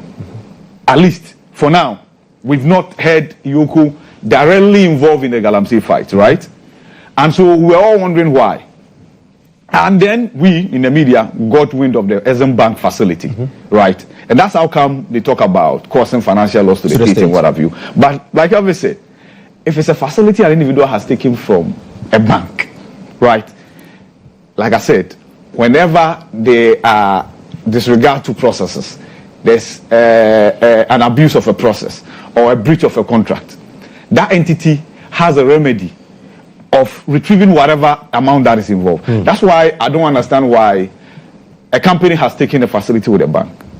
A government comes and thinks that that bank should exact its pound of flesh from that company because that company took a facility, a legitimate facility, legitimate loan. You have a private company. You've taken a loan from a bank, right? There are terms of repaying that loan, right? Yes. And then there's a change in government that the government feels like, no, because we don't like your nose. or we don't like the way your company is structured, let's put pressure on the bank to deal with you and then probably flout the terms of the loan agreement. That's not something we should entertain. So in the same regard, if Wontumi has taken money from Exim Bank, unless there was fraudulent presentation, and sometimes fraudulent representation, that I said I'm using this as my guarantee or as my surety to get the loan, collateral to get the loan. And then you get in and realize that I perpetrated fraud and that those collaterals that I gave did not actually belong to me. And we've dealt with that in this country before. Fraudulent representation. That's different. Like I said, but with that, you have to have your day in court. Okay. But what Simsai provided us was much more for us to know that, no, Wontumi is not being investigated for just the mining activity. But Elvis says, and Awudu seems to agree, there are no specifics there. So if you say he's been called for fraud, what kind of fraud? If it has to do with money laundering, which money laundering? Let us know. Simsai didn't say Wontumi is being prosecuted for A, B, C, D. He said he's been investigated for A, B, C, D. Right. Investigations can then bring out the details. Then you can concretely say that you are preferring charges. He didn't say Wontumi is being prosecuted for A, B, C, D. Unlike the former National Signals Bureau chief. You get the point? Right. So you cannot say that Simsai is prosecuting his case on social media. Okay. He didn't say he's prosecuting anybody. He said he's being investigated for A, B, C, D. Yes, but like I said, all of ways that he had touched on the subject matter of the bail conditions and reason why the minority had passed that. So IB, he's not trying the matter. No, he's not. He's very briefly, and you are sure that these things that he just placed out were told his lawyers and he went to me himself. That we all cannot be sure here because the lawyers have not. Precisely the reason why I'm saying that this social media trial is becoming too much. Okay. Well, today, Awudu and IB have had their day. When we come back from this short break, Elvis will now have his final bite on the Wontumi issue. This is the Breakfast Review segment of J Today. We'll be right back. We only had our day in this on military.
GH today here on GHOne television. We've been having a conversation on Chairman Wontumi's arrest by Yoko, and then the bill conditions set and the matters arise. Minority also massing up at Yoko premises. And before we went for the break, Ibrahim Alhassan had the floor, and then Awudu also put in some reactions there. But let me come back to Elvis, Darko, to give your final words on this. Then we talk about the CJ, which you say we've not talked about much since Wontumi.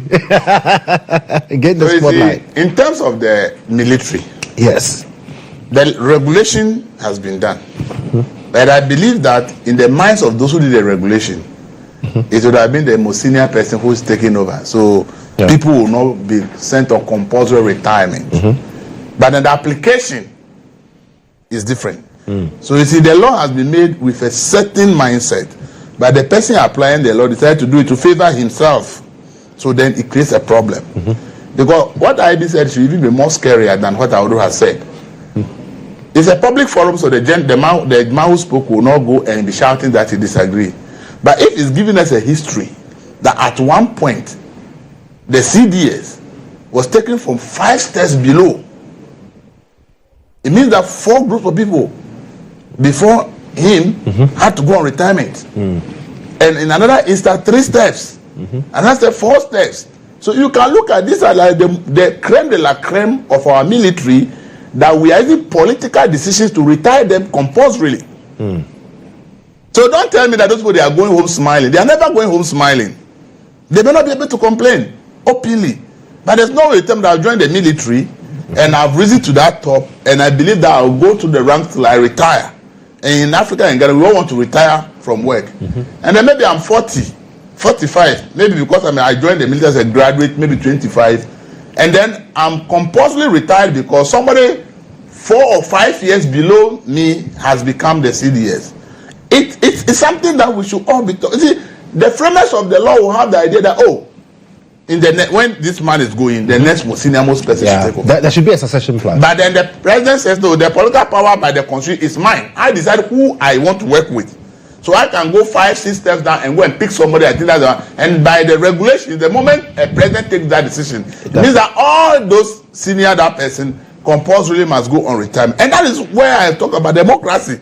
That the laws and the framers may have a good reason for putting there, but the implementation. So democracy is not a problem. Democracy is a very good thing. It's about those who are implementing it who create the problem for democracy. Wontumi issue. Look, I've said it and I'll say it anyway. In the 4th Republic, the Rawlings era, we said a lot of his appointees were criminals. They stole from the country. If you want to go back to the internet will tell you, you can have about over 100 accusations against people who serve under Jerry Rawlings. Who came?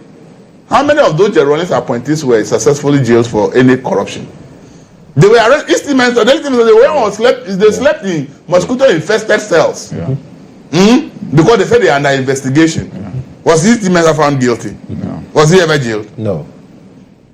Kufuor era. After Kufuor was going and Mills came, they bundled a lot of people to court. And at the end of the, how many of them were convicted? Mills and Mahama. Akufo-Addo, he bundled a lot of them to court. How many of them have been convicted as we speak? So it's clear that a lot of these prosecutors, they are for political reasons and not because there is clear evidence against the people that they have done anything wrong that we want to put them there. Let's teach them a lesson. Let's go and put them some mosquito-infested cell for them to be beaten 2 days, 3 days in the night. When they go home, they will learn a lesson. This is what we have done in the 4th Republic. Because clearly, if we're really fighting corruption and we are really looking for the real culprits of corruption, this should not be the record I should be talking about. That from Jerry Rawlings to now, we cannot point to 20 people that have high-profile corruption cases that we have successfully prosecuted and jailed in this country. But if we want to talk about the numbers that have been accused, maybe we may get over 1,000 people that have been accused in this 4th Republic. The last time one who is no longer MP now was narrating his experience. He woke up in the morning, his name is everywhere that he has done something corrupt. They investigated the rat, Neil Vanderpool. At the end of the day, was he not free, man?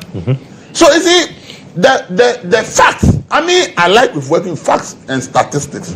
So if I look at the facts and statistics from 1993 till now, The successful prosecuted high-profile cases tells me that most of the cases we are only doing politics with it. Right. And I will not be surprised that this is the same thing. As I said, in my view, a little experience in this job and what I know of the political landscape, how government acts when they are under pressure of an issue, just arrest somebody prominent, let his party people now turn the conversation onto that issue. And the reason why you are under pressure goes down, and people are experiencing doom. So I didn't complain again because it's about arrest of Wontumi or Adenta Kumi or something.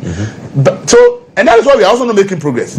Because instead of government saying, no, this is an issue, the public is complaining, let me find a way and fix it. The strategies that divert their attention from there. So it means that they are not even interested in fixing the problem. They want to divert public attention from there. Right. And that's why they are even failing to deliver. Because the government, if they really would take public dissent over issues and say, look, let's not divert attention, let's not focus on how we'll fix this issue, because if we are to go to the next election, it is results we take and go. Like government would have achieved more than they have done. But most of the times, they call national security. That's why there are some octopus organization. They can arrest anybody. They can do anything they like. So just get somebody arrested and then the attention is diverted. Because clearly, by the stature of Chairman Wontumi in this country, I don't think that there's any investigation that has to be done in this country. Chairman has been and has been locked up. No. So bail shouldn't have been a problem. It shouldn't have been a problem. As I ask you, will anybody go and arrest Elon Musk and said the man cannot put bail for himself, so somebody else can post bail for him? Are you telling me that, unless you are telling me that Akunta Mining that Wontumi has run for so many years has no audited account to prove that this is how much the company is worth? The man owns assets. Checking on the assets, how difficult is it? So that we can say, oh, we know these things are owned. Even they are subject of investigation. Right. At least the state knows that this thing belongs to him. Go home. We'll do our investigation. When you are found guilty, we'll confiscate. Now, I saw somebody posting this morning about, some luxury cars, this stolen luxury cars that posted. Somebody posted that Chairman Wontumi is allegedly in possession of 3 of them. That is the international angle of the issue. Wow. Right. That is in possession of some stolen luxury vehicles from Europe into this country. But I remember FBI investigated to this country and came to pick a lot of luxury vehicles. In fact, a lot of them were even parked in a yard by Yoko. Some of them were found in garages of stolen cars. And somebody is using that as a reason. That's why he has to be arrested. So you see, let's let the democracy work. You see, let people have confidence in this institution. You see, when the example I cited, if anybody is listening to me, say, this guy is saying that from 1993 till now, every government has won an election based on corruption allegations against the previous government. But if you want to find out successful prosecution of the same allegations, you find very limited successful prosecutions of high-profile cases. Right. So they know that when they tell us that this government is corrupt, we will then kick out the government. But when they come, they can't investigate and get any. A lot of the allegations and arrests and detentions are just for political reasons and for the optics. Because when you go to court, you're going to try a criminal case. They are the lawyers. They tell you that even with the list of doubts, you could lose your case. Yeah. So they know that the threshold for a criminal trial is very high. Right. But then they're not interested in convicting anybody. They are interested for the political gains. Yes. Wontumi said Mahama cannot come to Ashanti region. Now he's been there, he's now shouting, hey, am I not a Ghanaian? And he's now crying. Now he knows the power of the state. Yeah. So we want to use the power of the state to intimidate citizens. And as I said, and I'll say it, when everybody says let's go democracy, we go, and we give the power to the politicians, they turn around to use the security services now to intimidate the same citizens that back them that let's do a democracy. If by any unfortunate incident the military now takes over, the same politicians turn around and say, citizens, come and join us, let's go and protest and tell the military to hand over power. The very people you used to intimidate the citizens have now overthrown you. Yeah. And you are telling the people that you were intimidating the same security that they should come and join you to tell the same people to hand over power. Politicians must learn that if they want democracy to grow, they want to remain politicians, they need the citizens, because citizens' power is the most important thing. Right. After all, Chairman Wontumi has not served in government office. He's a political appointee, but has not served in a public office. So he will still be considered as an ordinary Ghanaian, because he's not served in any public office. Right. The way we treat people when we are given the power, we think that the power is going to be forever. And they are not learning lessons, because NDC comes to power, they will do it to the NPP people, because now it's the NDC that's in power. Then when NPP comes to power, then everybody will do it. So they are doing do me, I do you. They are doing it to each other. It comes back to by that. extension, Right. some ordinary poor people who even are not in the fight get hit and they suffer. And we think that let's move on without solving the problem. Oh, they did it to us. We should stop because our democracy can only grow when we look. President Mills, I always said if he had served this country for 8 years, probably we would have seen things differently. Okay. I remember there was a push to remove the CJ at the time. And at the public forum, a journalist asked him that somebody said there are many ways to kill a cat, and there is this call to remove the CJ. What does it make of it? He said, when you look at me, am I a cat hunter? Okay? Yeah. Am I a cat hunter? The NDC at the point where accusing President Musa he was their problem. Because when he realized that they were just banning people to court and the state was losing the case, he said, look, it is not about vengeance. It's about building a nation. So you see, we have to understand that we are not here to exact vengeance. We didn't vote for government for them to come and exact vengeance. Right. We vote for government to come and do things that we think that the previous government that we sacked before you came was not doing well. But if you come and all you do is to come and repeat what the previous, then the point, why did the people vote for you? That is why you will be having the 8-year period. Because by the time 8 years, people are tired of your excesses and they say, okay, let's go back to Miridada because but with what you have done, you're also not giving anything. The new one is not giving you. So let's go back to the old one. And that's why we are having this duopoly. But it should rather be beneficial to us that we have two parties that are stable. Now, if they will keep improving on what each other has done, like this country will be moving at a faster pace. Interesting. But do me, I do you. It's teach me a lesson, I teach you a lesson. That is the problem we have.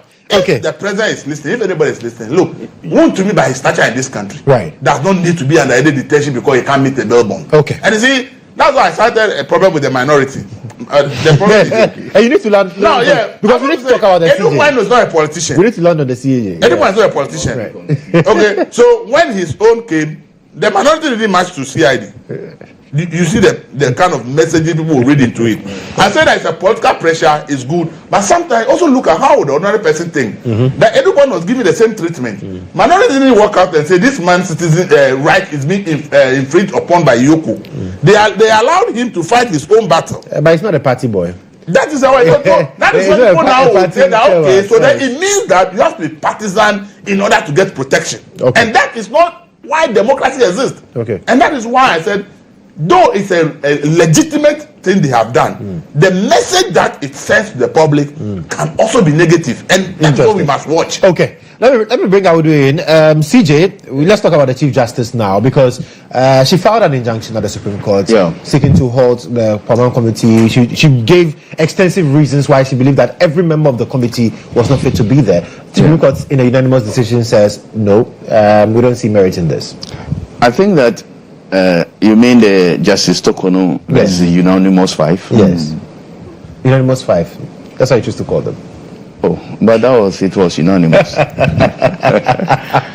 You see, the suspended Chief Justice filed a supplementary affidavit. Yes. Making inferences to what has been he's facing at the Justice Parliament Committee. And they said that, look, appealing to the Supreme Court to halt those processes for her substantive matter to be determined. Now, there are specific issues that she brought before the highest court of the land, and let me just mention a few of them in the petition, in the affidavit. That just one. First of all, she says that the issues I made this argument and somebody sent a text that she knows the issues that she doesn't know as of today. The prima facie, she doesn't know the issues that were used to find to determine the prima facie. She doesn't know. Even before the committee, she's not been told, and she's supposed to face the committee. That's number one. Number two, the petitioner, one of the petitioners, which is called Ofori, Daniel Ofori, will not testify. You have made specific allegations against somebody. These allegations are subject of investigation. Now, he says that he will not testify but will bring witnesses. And the committee agrees that the person who has made allegations against CJ will not testify by his witnesses, or witnesses may testify. And this is what some of the issues that the CJ raised. That I'm looking at item 10. Okay. That the committee of the 3rd May 2025, contrary to no rules regulating proceedings of committees, commissions of inquiry, indicated that the petitioners shall not give evidence themselves, but shall be calling other witnesses to give evidence to support their petition. Curious. 11, that this, and her argument is that this is completely offensive to no rules of procedure regulating the work of committees, commissions of inquiry, as the so-called petitioners or complainants when they formally appear before the commission or committee or commission of inquiry are mere witnesses whose evidence will have to be taken and cross-examined on oath by a person affected by the proceedings. And she also listed the abuses, the human rights, the way she's been treated at the committee. Now she brings all this before his lawyer argues with these matters, and the Deputy Attorney General who just tweeted.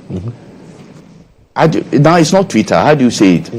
Posted on X. Who posted on X? So who's just X? Who just X the public? Yes, said that the matters that CJ brought before the Supreme Court were subject before a hearing which was supposed to be in camera. And therefore, once she has brought those matters in public in the Supreme Court, she has violated Article 4168. 1468.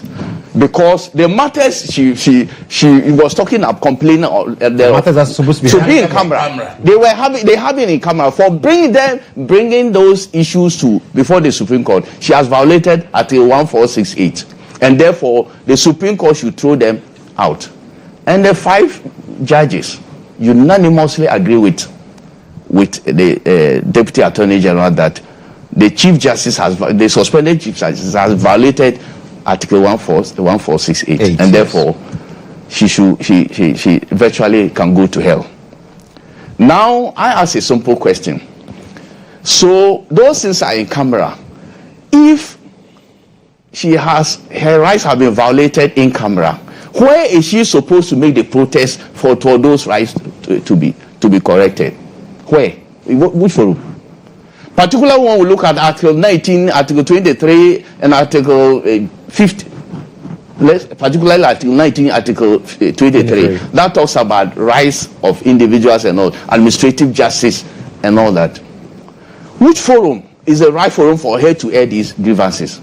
Merely the fact that those things were in camera, she should not bring them out. And which forum should she make the complaint to? Which forum? And I ask a simple question. If any of those 5 Supreme Court judges, any of them were subject to investigation, that would lead to his removal. And these matters happen in camera. Where is that justice? Those 5 justices, where were they supposed to take their matters to?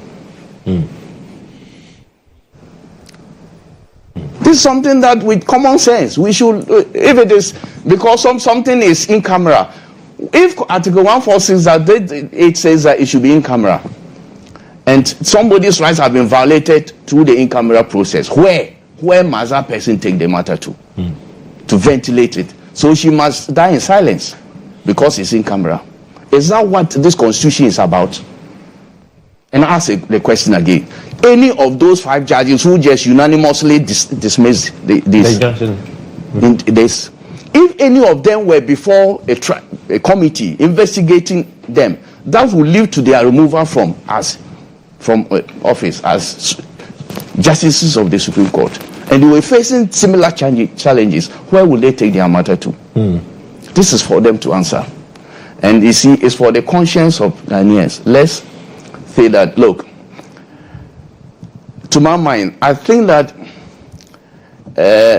justice, and you remember, I will read this and make a final conclusion on this matter. You remember the majority, the Asafara case. Yes. It was a 3-2 majority decision, and then the dissenting opinion written by Professor Henrietta Mensah. That's what she said.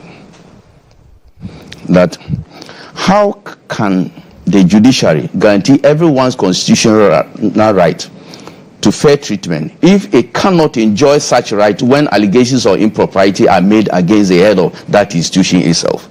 The people of Ghana will certainly be the poorer for having a judiciary that cannot protect them against overweening power of the executive. Another class of citizens on whom there will be hardship is a class of persons who have made decisions to serve the country in the role of judges. Perhaps they may be forced to rethink their options and career choices if removing the head of the institution is no more difficult than removing a class prefect of a school from office. This is what she has written. And and I totally agree with her. The processes we are taking through, the level of let me choose my words clearly. The way we are going through this, I think that the way we are moving, our CJ, if we don't make amends, her removal may just be like removing a class prefect of a school, of an SS, or even GSS. Yes, the way we are going things. And it is so sad. It appears to me, as she said, the Supreme Court itself cannot defend their own. And I think that this is the first time probably that the highest court of the land is assisting the judiciary to see the back of the leader of the judiciary. You mean assisting the executive? Assisting the executive to see the back of their leader. Of their leader. Probably this is the first time. And you see, look, I said something last time about the way things are done in this country, about our judiciary. Right. If the highest court of the land cannot protect itself from executive intrusion, I don't see where we are going. In this country, we're just talking about, I never like military, because if there's a coup today, I will not be able to sit on this program to ventilate my views. So nobody should attempt to throw this country into anything. That's not what I'm calling for. But I'm saying that in a democracy, things must be done in a manner that are fair, transparent to all manner of persons. You see, if you have this, the highest court of the land facing these things, right? Facing these challenges, you and I, if we have issues with our rights, violation of our rights, where do we go? This woman may go, but I just said that it may go because of this process. I sat here and said that I have serious, from day one, I have serious problem with Article 146. I said it here, if you remember. And I said that the removal process, apart from this in-camera thing that is shall, all the processes are discretionary, leading to removal of Superior Court judges are discretionary. And therefore, and I was talking about, even though I'm not lawyer, so I said I'll be indicated about Article 296, that discretionary matters, if the person is not taking the decision, if he's not a lawyer or judicial officer, there has to be a CI or regulation to regulate that the exercise of that discretionary powers. People disagreed. I just heard recently, is it yet 2 days ago, that majority leader is saying that they will now bring regulations or something that will give clear procedure, that will show how a CJ or justice of a superior court should be removed. If we think that this current process is wrong, we have used it to punish people wrongly, the process is wrong, why should we continue with this woman until we find a regulation that will determine how a CJ should be removed or court of the justice of a superior court should be removed? Can't we terminate it and make sure that the rules are brought so that we all know clear procedures? And now you want to punish something with a flawed procedure so that you do regulations to safeguard, to protect somebody, potential person who may be CJ. If the Constitution cannot protect the current CJ. I don't see how the regulations will protect the next CJ. We are putting setting a bad precedent that, look, the CJ in office, any appointed CJ, that his or her tenure may be coterminous with the ruling government, and that will be under the control of the executive, and that's what we are moving towards. People are quick to cite other matters. And one day, I said it here, if you want us to talk about the example, everything that they cite the chairperson of the Electoral Commission. The threshold, first of all, for removing the Electoral Commissions is different from the CJ. CJ, for God's sake, is the head of the third arm of government. That is why if a president thinks that they want to protect this democracy and they, how do you call it, separation of powers, they sparingly use this process. And no president, that's why I said this Fourth Republic, no president has reached this level. Except this current president. Ibrahim. Well, so the Chief Justice and the case she took to her colleagues at the apex court of the land. Her rights and every right she has to seek redress to things that she believes are happening that are not in accordance with the rule of law. True.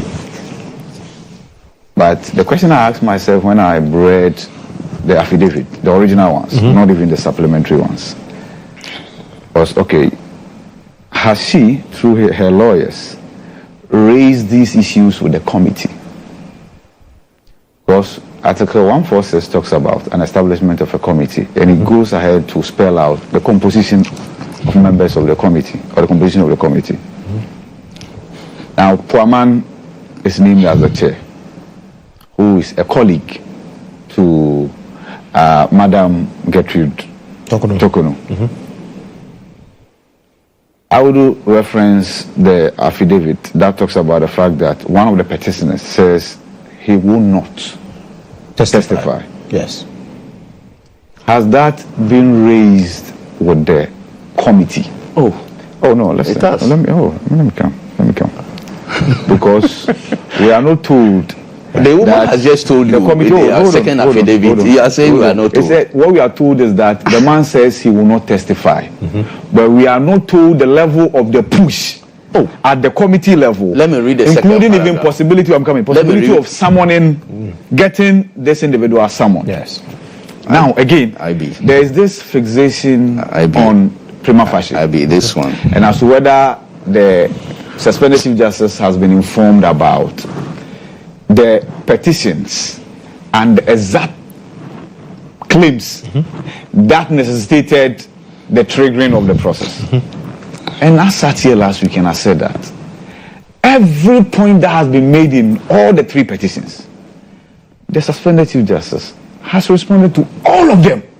But the question is, which of the points was used? That is why the committee is there, my brother.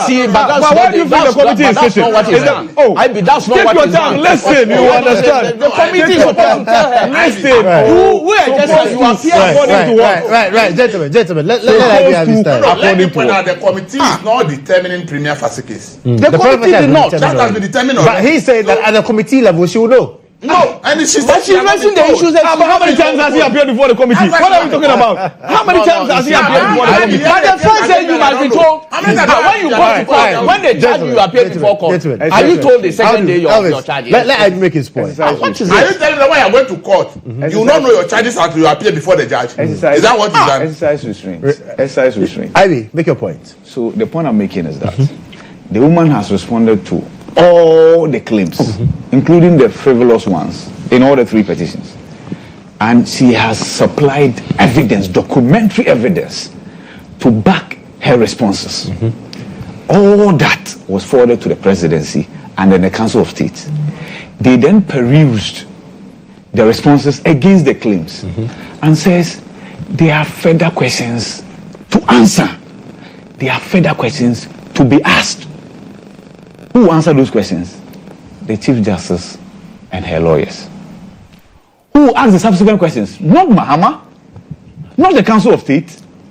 The committee. The Paman committee. The Paman committee. I'm coming. You let me land. That's a rude interruption. Let me land. I want to read this to him because he says he will not be told. Read. Okay. Let me read these two paragraphs. That on the 23rd May 2024, notwithstanding receipt of the processes filed in the Supreme Court, including the application for interlocutory injunction, the members of the committee indicated their resolve to proceed with the conduct of the inquiry. Now, look at 8. This was so. Even though I have to date not been told the basis for the determination of a prima facie case against me and the public and the specific allegations, in respect of which a prima facie case has been established, for me to answer, to enable me determine my legal rights and adequately prepare a defense in the charges against me. Right. This is what she has raised. If she has not raised it before the committee, why would she be putting them in court? That was what I was referencing. Don't worry. I understand you, and thank you. You said she is the committee that I'm arguing on the fact that she doesn't know the prima facie. That's what the point I made. But I have not said that she does. But she doesn't know. I have not said she does. My argument is on the point that she doesn't know. Yes. I agree with you. And you maintain that that's why she's before the committee. Exactly. And I'm saying that the committee that should tell her. Oh, don't worry. You see, the committee is not done. The point is, Charlie, the point is that stop this. When you go to court, is it the second day or first day that they tell you your charge? Right. So right, your point. See, as we sit here, what are we doing this? We don't even know whether the committee has started asking the Chief Justice direct questions. You have a reporter there or a reporting line, right? So sometimes you are able to reference things that happen at the hearing. The point I'm making is that we don't have reporters inside there because it's in camera. Okay, good. Thank you. You have to clarify. Close matters. We don't have reporters. Reporters are not allowed in camera. No problem. So the point I'm making is that as we speak, we are unable to tell us whether the Chief Justice has started answering questions directly from the committee members, because from day one, the Chief Justice decided to say that the committee members are not properly in place to go ahead with the hearing. Then she filed the processes at the court, right? Let me hold on. The committee IB has not read, he's not listening to what I'm reading. From the Chief Justice? Yes, because if they have not started, why would the woman be told? The hearing. Why would the woman be saying that we are not sure whether she has started answering direct questions? That's the point. Before the committee. See, her responses. So answering questions to what? Let me land. If I land, you understand. I will bring it. Let me land. You understand? Let me see. I'm making them take my time. Let's give me 20 minutes. Hey, I beg you. The point I'm making is that a first witness was called. That witness was not the Chief Justice. Right? Now, Chief Justice, immediately after the first day of sitting, right, went to court with all the processes that we are talking about. Yes. And then the committee insisted that it will go ahead and sit. So the Chief Justice has actually appeared before the committee, before the determination by the Apex Court, twice. But the first day, preliminary issues are then established.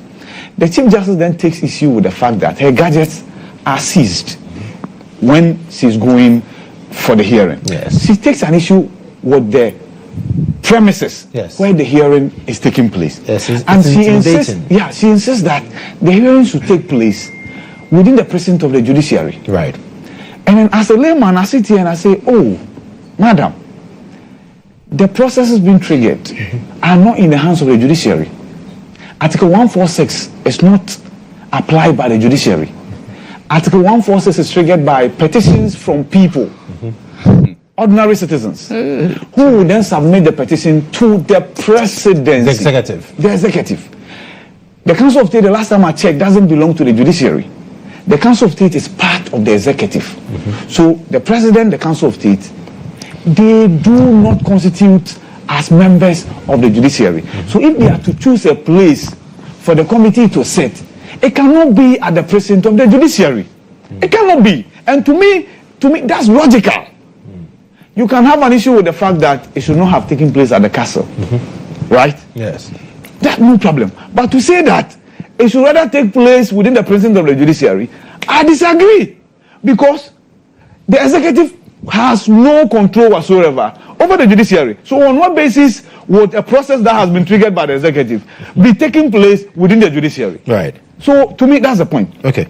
The point is made that the entire case was determined by the fact that per Article 1468, the hearing is supposed to be in secret.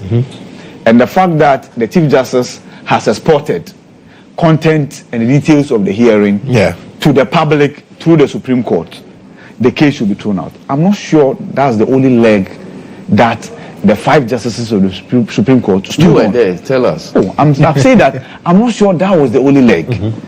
Right? Before the Chief Justice went to court, 3 other petitions had been dismissed, seeking the same thing. No, they are not taking the same thing. Why are you doing the bottom lines and injunction against the process? No, but issues are different. For injunction is different. But the issues for injunction are different. I said seeking, I'm not saying reason. Are you listening? No, you said I said seeking the same thing. I'm not saying same reasons. No, you said they are determined. So ultimately, and injunction will be based on what I'm asking. But injunction should be based on the But what are you seeking?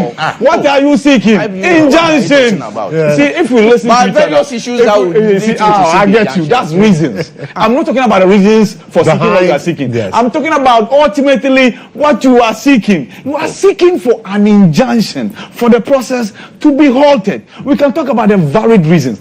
I didn't mention reasons. So if you listen to me, you know that I was talking about you see, the you said ultimate. that similar Right. thing Oh, as I said you are seeking. But the reasons for which ultimately. you are seeking It's different. I get you, but that's not my argument. Right. You get the point. So land for me so that I bring Elvis in. In London. Yes. In London, I was actually saddened when I saw the spectacle at the Supreme Court. Right. That here you were as the leader of this forum, and I'm talking about the Supreme Court, and now you are going to the same forum to have your issues addressed. And you sit there and your colleagues look at what you have filed, and they come to the determination that it is without substance. Right. Now, I sat here last week and said that almost every conversation around this process is to the fact that the Chief Justice cannot return to her original portfolio as the Chief Justice. Now, I'm rather looking at if she's exonerated, right, and she returns, how she's going to be able to work with these same people. Mind you, 5 of them sat before her and said they need to be friends before they work together. 2 of them were subject matter of that determination because he had raised issues of bias against them. That's 7. Right? Now, I will do reference, and finally on this, reference Henrietta Mensah Justice. Her dissenting opinion. And her dissenting opinion. And that the removal of a Chief Justice should not be I'm not sure like, she will sit on any of these cases again. The removal of the Chief Justice should not be as simple as removing the class prefect.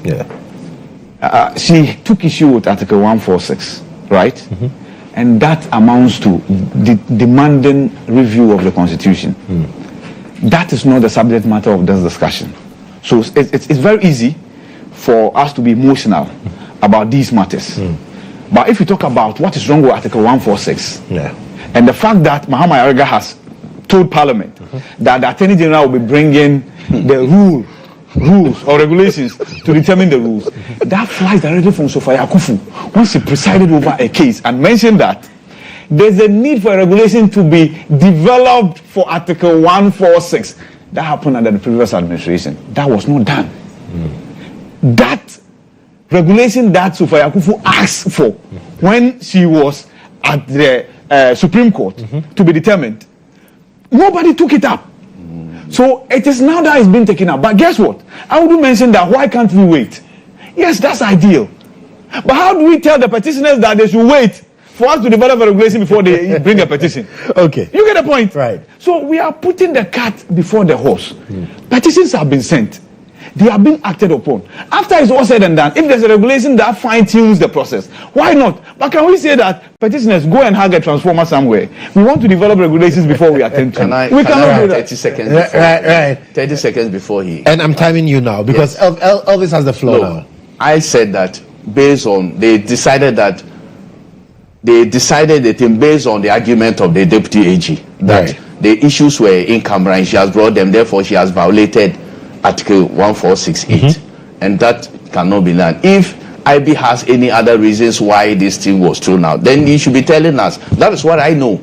If there are any matters that, based on those matters that the application was thrown out, I don't know. Right. Because that was the argument of the Deputy AG. And the Supreme Court, the 5 judges agree with him. Wait for their reasoning. Exactly. We are making this argument because we don't know the reasoning behind the decision they took. Right. Look, if you go to court today, and you've exhausted in 30 seconds. If you go to court today, you are charged the same day that your charges are read before for you. The same day. So for you, preliminarily, that point should have been made known to the CJ, and then CJ, she'll be able to. Committee. Okay. I think they are being unfair to her. To her. Okay. They should let her know the reasons for which she's there. Okay. That this ABCD, these are charges. This one ABB was used against, prima facie was used against you, and she should know so that she will prepare her defense. Right. You can't just wait and tell, I won't tell you. And yet, even the person who is making the allegations will not testify. What kind of law is this? Elvis, you have this is a jungle law.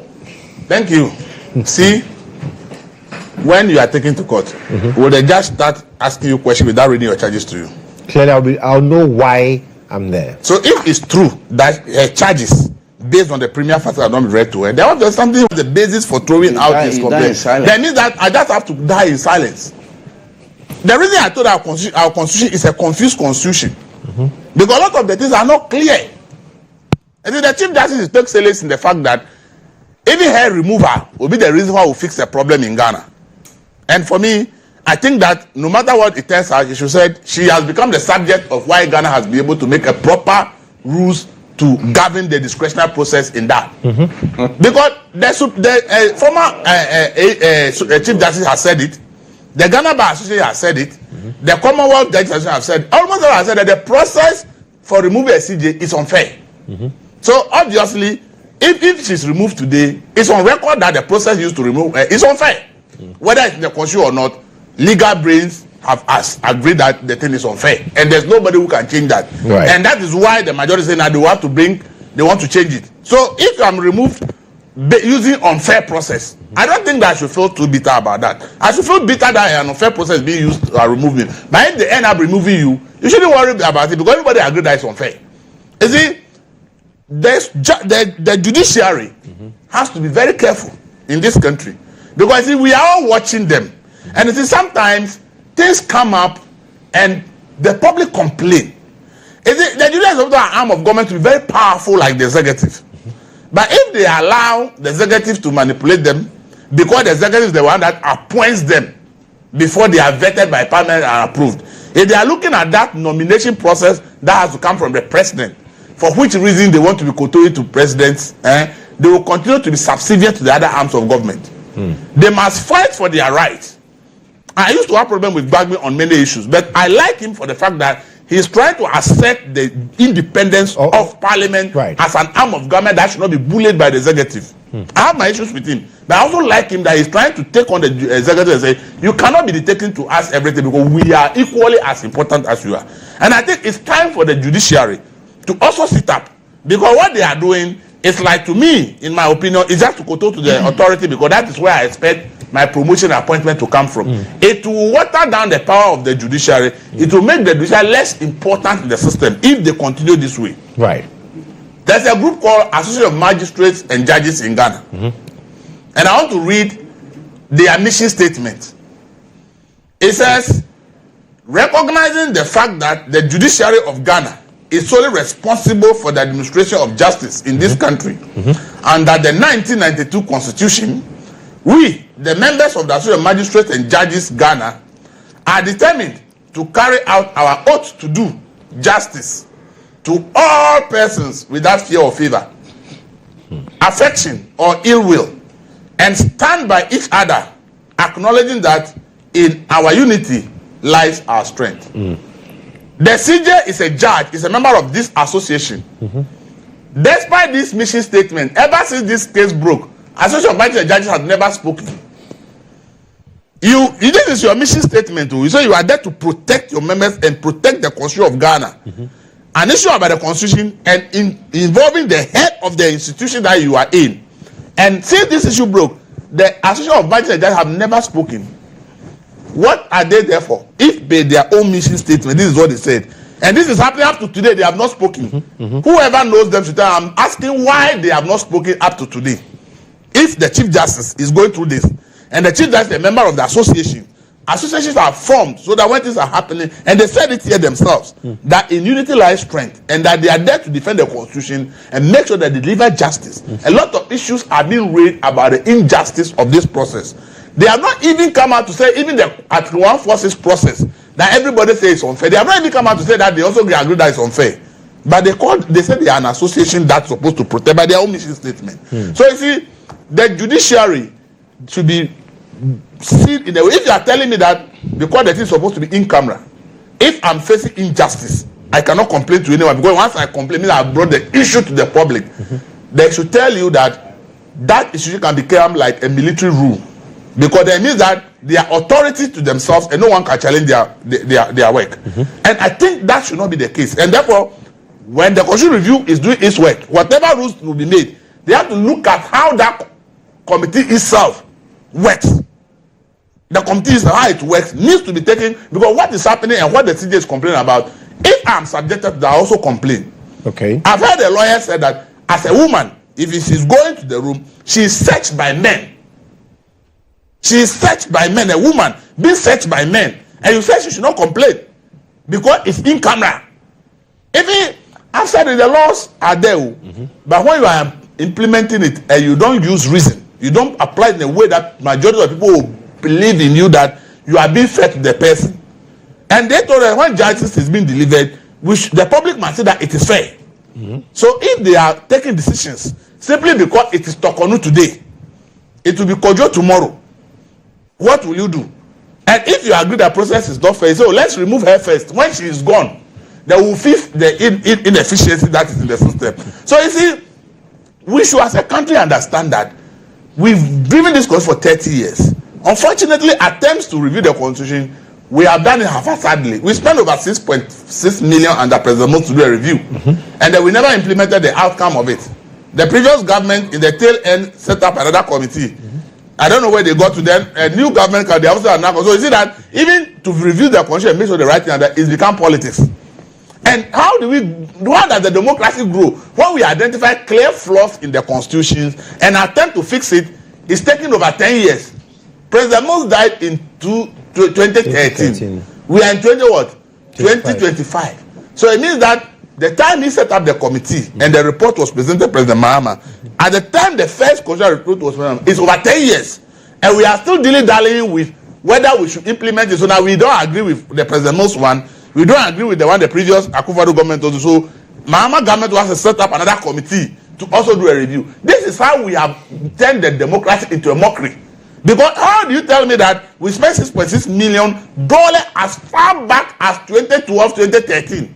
No, and 10 years, 10 years, the report was presented after Monsah died, so let me say 2012. And we are in 2025, more than a decade, and we are not doing anything about the review. The report was actually presented and a white paper was issued. Do you understand? And the white paper was with the current. This is the reason our democracy is. So I told you that if we focus on making sure the democracy works, we will expedite a lot of these things. You are removing the head of an arm of government, and it's become like a joke in the system. It's become like an issue with so many issues, and people with the brains are saying that, oh, this thing, we are being unfair. The system is not fair. The end you raise this issue, the Supreme Court throws it away. If you raise this issue, the Supreme Court throws it away. It's just telling me that the court themselves, as a judicial service, what are they doing to tell the executive that you may have the power to initiate Article 146. We agree. But if along the process there are issues, we will assert our authority. Because it happened before. We will assert our authority and tell you that it can never be the case. It happened before. But if we think that all we want is Tokonu to go, and I've seen it, he knows. I've always said it. When you are in leadership and you want to be like everybody in their style of leadership, somebody wants to get a job that irrespective of who the person is involved. So a lot of people may not like you because you want things to be done. People will hate you for that. That is leadership. So you may not like the person's leadership, but maybe the person is delivering results. At the end of the day, we will see. But as I was saying, if the democracy is to grow, It is about how we implement these provisions. And when we think that there is a problem, the speed with which we will move as a country to fix that problem and make sure that it doesn't repeat itself is what shows that we are learning. But if for over 10 years we are doing a constitutional review and we have not been able to do anything about it, and we keep spending money, it means that we just take it as a process to say we are doing something, but in reality, we are doing nothing. We are not doing anything today. We just have to paint the picture, make the optics that, oh, we want to review the constitution. And for meanwhile, do we lack constitutional experts in this country? When it comes to issue of constitutional expertise, do we lack? We have so many people who have all the brains to fix this constitution. But for over a decade, we are not. So for me, I must say that as a country, let's be mindful that let's not say that it's because of this person, but let's say that we are putting a process that anybody that reviews it will say it is fair. Whatever comes out of this CJ matter will become a subject of education. All legal schools will be teaching it. It will become subject that will be reviewed later. And if the actions of the Supreme Court today, maybe 10 years time, is found to be like they did so many things that are wrong, it will become part of history. So those who are taking the decisions should know that the decision they are taking today doesn't end with their ruling, and that law schools, professors, and co are also going to review and come up with their own ruling and use it to teach students and say, in this aspect of the ruling of the Supreme Court, we think that they erred. And that it becomes their record that they erred in a decision to remove the Supreme Court judge. So I think that when we are mindful of these things, it's not the person involved, though. It's the country and the processes we are. So most of the time when issues happen, when things happen, we want to see the person involved. But we should move the person out and look at the country's progress and the processes. How well is it established? How strong is the process? So most of the time we just is this person? It's not the issue. It's not about the individual. That is why for 30 years we keep repeating the same thing. Because always it's about who is involved, who appointed him, and why is he in that position? Why is it not this person? So then we are personalizing the thing. But the person will retire and go, or you remove and go. Another person will take over, another group will have the same. But if you have a solid process, it doesn't matter who is there. The process will work. Very well. Well, 10 seconds. I will do 10 seconds because we are out of time completely. From this day one, I said this whole process to remove CJ is contrived. And all the processes that are going through, it shows that this woman will not get justice. And if it is not too late, I will advise her. She will not survive this. She should quit. If it is not too late. She should resign. She should resign. Well, I've heard from some quarters that she will not be even allowed to resign. Why? Why would not be? The process has started. So we'll let the process go. I will not advise the CJ to resign. Okay. I think that it should. With this process, with this shambolic process. Is it done? Let me take a final word. We're wrapping up the conversation. That's the beauty of the right. I wish it never resigned. The processes that many are viewing as shambolic, right, are processes that others will say is the fidelity to the law. Elvis talks about the law students and what they will be taught. Same arguments were made in the past, right? And it became a broken record when I talk about how birth certificate doesn't prove that you are a Ghanaian, right? It was a judgment from the court, right? When the law students are learning, they will be taught what was wrong about the judgment and what was right. Same with Martin Amidu not retiring at say 60. When everybody else was supposed to retire at 60. You get a point. So the judgment will be looked at variedly and in various forms. But the point is that as long as the judgment and the reasons behind that concern, I've read extensively what Kulendi wrote. I've read extensively what Amadou Tanko wrote, justices, all of them. I've read extensively what Henrietta Mensah wrote.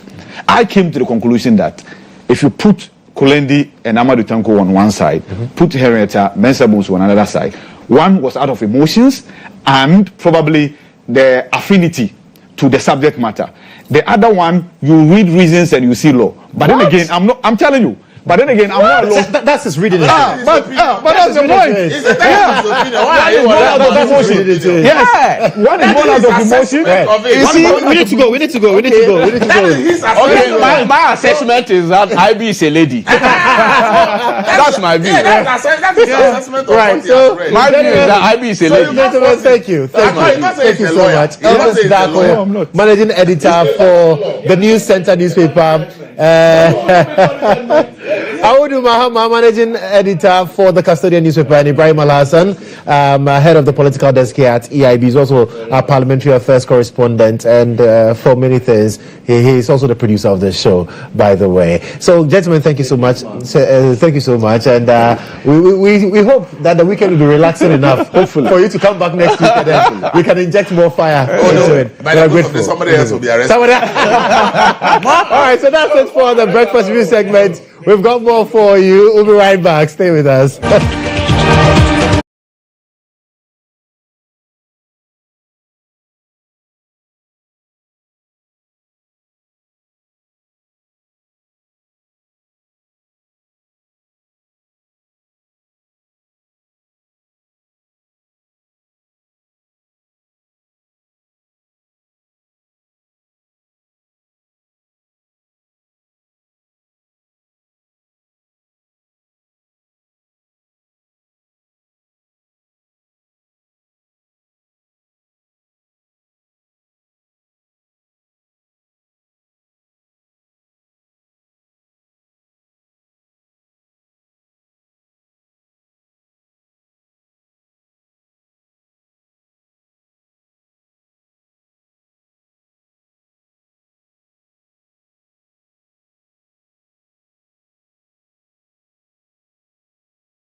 more. They've got some really, really amazing tracks and renditions that you cannot miss out on. Well, this is still GH Today here on GH1 Television. My next conversation is about something that I'm interested in. I'm sure you would also be very, very interested in, because we all eat, don't we? Right. So let's get into the conversations now.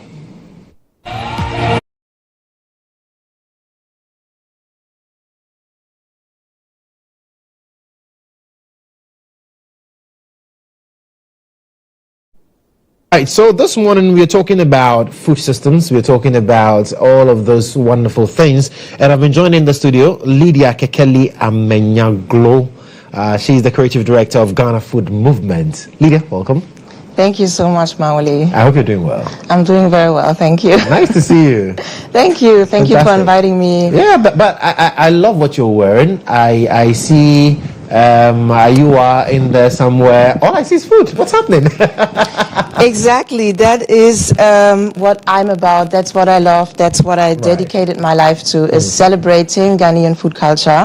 And I celebrated a lot through creativity. So obviously I also got to wear it. Exactly. So, yeah. Right, but Ghana Food Movement, what are you about? So the Ghana Food Movement is a network of, different actors in the food system who are really passionate about changing Ghana's food system for the better. Right. Because at the moment it is broken.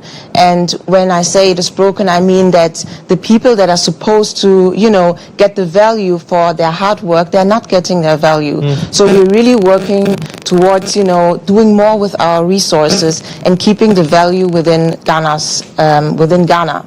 And then we are also really trying to innovate with the ingredients that we have, and really putting the focus on our local ingredients instead of always, looking abroad and, all these imports that we're doing in Ghana. It's just too much, and it's hurting our economy. I've heard people say that as Ghanaians, whatever we would need in terms of food, we already have. Exactly, and it's exactly that abundance mindset that I would love to be like a fire that spreads throughout Ghana, that every Ghanaian really sees whatever we need is right in front of our doorsteps, and all we need to do is apply some more creativity, some more innovation, but also obviously the people need a little bit of more help to also push the ingredients and push the supply chain and push the food system towards something that is also, supporting them as well. You mentioned that the system is broken, where people who put in the hard work do not necessarily get what they're supposed to get and all of that. If you could just expatiate on that for me briefly. Yeah, so a broken system, it basically starts at the root, right? So it starts with the farmer who's already not getting the money that they deserve for their hard work. And believe me, when I came to Ghana, which was 4 years ago, I inherited my dad's cocoa farm. I tried farming, I tried weeding for 30 minutes. It is very, very hard and tough work. So if you can buy a chocolate in Germany or Europe for €1, and then you see 6% of that is going to the farmer, where is it fair? It's just not fair, because the farmer is doing the hard work. So it starts with the farmer. Then it goes to the fact that we are then directly exporting our raw material. So that is also part of a broken system, because I would love to see Ghana really use our own resources and make more of it, because I think a healthy food system is really banking on our bounty. Right. Yeah. And 4 years ago, when you came to Ghana and inherited a cocoa farm, was that when this passion ignited in you, or you've always been this person who's been very concerned about food? To be honest, my journey, it's quite a personal story, because I'm Ghanaian German, so I come from two cultures, but I grew up in Germany, and my upbringing, I felt I was quite at war with my Ghanaian side, with my black side. And it was a visit together with my dad. Together with my dad to the farm, where he showed us the land, and he said, like, one day all this will be yours. And that's when I understood, wow, like, it's actually so cool what my father built, and actually Ghanaians are one of the coolest people that I know, and I love being a Ghanaian. I have to do more with this farm. I want to see Ghana thrive, and that's when everything changed around for me. I moved to the farm, and that's when my life took a turn. And how has it been, and how have people welcomed this side of you? When people welcome? How people welcome you in terms of what you do now? I have to say the response is very, very positive, and that speaks to how much it is actually also needed, you know, because we constantly get a lot of requests of people, hey, can you help with, you know, building like a fonio supply chain, building a tiger nut supply chain? Can you help us, you know, sell this to somebody from outside? Can you help us make an event happen? So I feel very welcomed, but I have to say, you know, after 4 years of Ghana, after feeling always like the outsider in Germany, now that I come here, obviously they call me Ovoni. You know, so, I mean, I mentioned that when I first saw your name, typical other name. Yes. Then you walk in and you don't look like me. I look halfway like you. You look halfway like me, yes, exactly. Right. So, so I think there needs to be like a new understanding what a Ghanaian maybe also is, or what a German is. Identities are getting more and more mixed. So, I'm fine with defining my own identity, and I love being a Kekeli. You love being Kekeli. Shining the light on things. Amazing. So, talk to me about technology and how you're also infusing that in the work you do at Ghana Food Movement. I mean, technology is important because we need to go with the time, but I feel that we really incorporate the philosophy of Sankofa. So, you know, like looking back to indigenous wisdom and to also traditional methods, because I think it's what we Ghanaians have is our culture, and that often gets lost when we apply too much, you know, technology. Right. But the world is developing. We need to also catch up somehow. So I feel technology, but apply it with like where it actually makes impact, and where it doesn't erode our culture, where it basically uplifts our culture. Right. So I would say that we are very much about, you know, incorporating traditional methods, but also using innovation or technology to innovate with the ingredients that we have. So, for example, if you would want to see tiger nut, we have this traditional climate resilient, sustainable crop tiger nut, and you use technology to turn it into different things, you know, that will help Ghana's economy grow. Right. So this is where I see technology can have a positive effect, because we can make more of our resources. And one of the things that we've also come to understand is that knowledge base is very important, and you have an app that seeks to shed light on food, how we can go about it and all of that. Talk to me about it. An app? Yes. An app. No, like so there's no application where you're trying to get information out there to people. How are you disseminating information to them? How are we disseminating information? So as Ghana Food Movement. Yes, so we are currently actually building, so one of our biggest campaigns is the Buy Ghana, Build Ghana campaign. Yes, so that is a campaign that is basically, it was an idea we had about 2 years ago, and we encouraged people for 1 week, we challenged them actually, for 1 week to buy and eat only local. But then we also asked them to share a picture. And what did most people share? What do you think it is? Banku? Close enough. It was jollof rice. Jollof rice. But if you have a look at jollof rice, how local is it actually? You have the rice imported. Onions imported from the Netherlands, tomatoes imported. Right. So you have a dish that is like, we have a lot of pride in that dish, but the dish in itself is not benefiting us as Ghanaians, because all the money goes outside. Other economies. Yes. Right. So yeah, and that sparked so much thinking in so many people that we now said, okay, let's turn this into an app. The app is not there yet, but it's in development. Right. Where people can basically ask, where can I buy this? But local. Yes. So it basically points people to local or to products that are grown locally, homegrown, to also improve the economy. Growing up, I remember that almost every household used to have a backyard garden. Yes. Today, it's vanished. Yes. You barely see people grow their own tomato. And we used to take so much pride in saying, oh, just go behind the building. You can just pluck your tomatoes. Beautiful. You can just get some pepper and cook something. But now, everything seems to be imported. And we're not really paying attention to that. How much of a problem is that? I think it's a huge problem because I feel that that story that you said is actually so beautiful because it also gives you kind of like an understanding of how much you actually need. Because when we're looking to the West, there's so much overconsumption. There's way more than one person actually needs. But I think that idea of having things in your backyard is, first of all, you know how much effort it takes to grow something. And second of all, is you have an idea of how much you're actually using, you know, to feed your family. And I think that connection also to nature, growing your own things, is just super beautiful. And if that gets eroded, you also disconnect from the food that you're eating.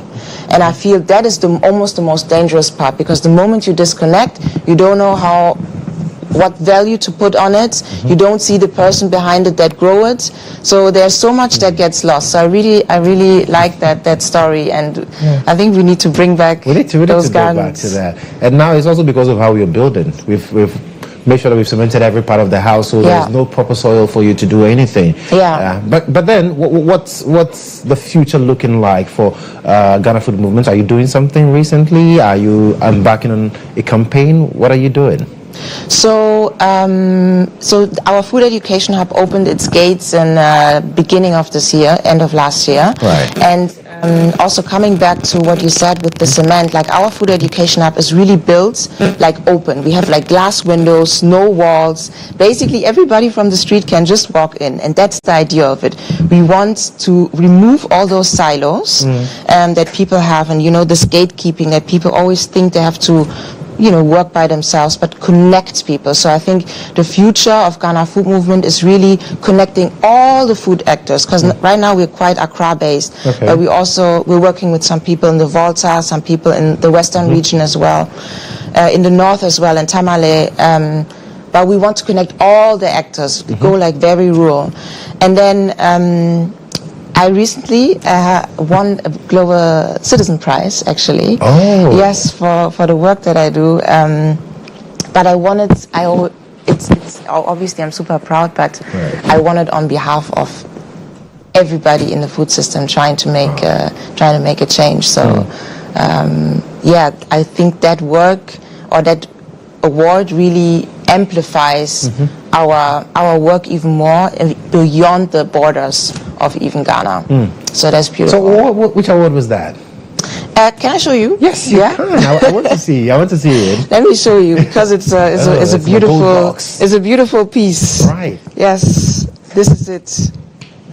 Oh wow! Global Citizen Prize, Lydia Kekeli Amenyaglo 2025 Citizen Award. This is beautiful. Yes, very beautiful. Congratulations. I still haven't found a place for it yet, so it's just resting in the box.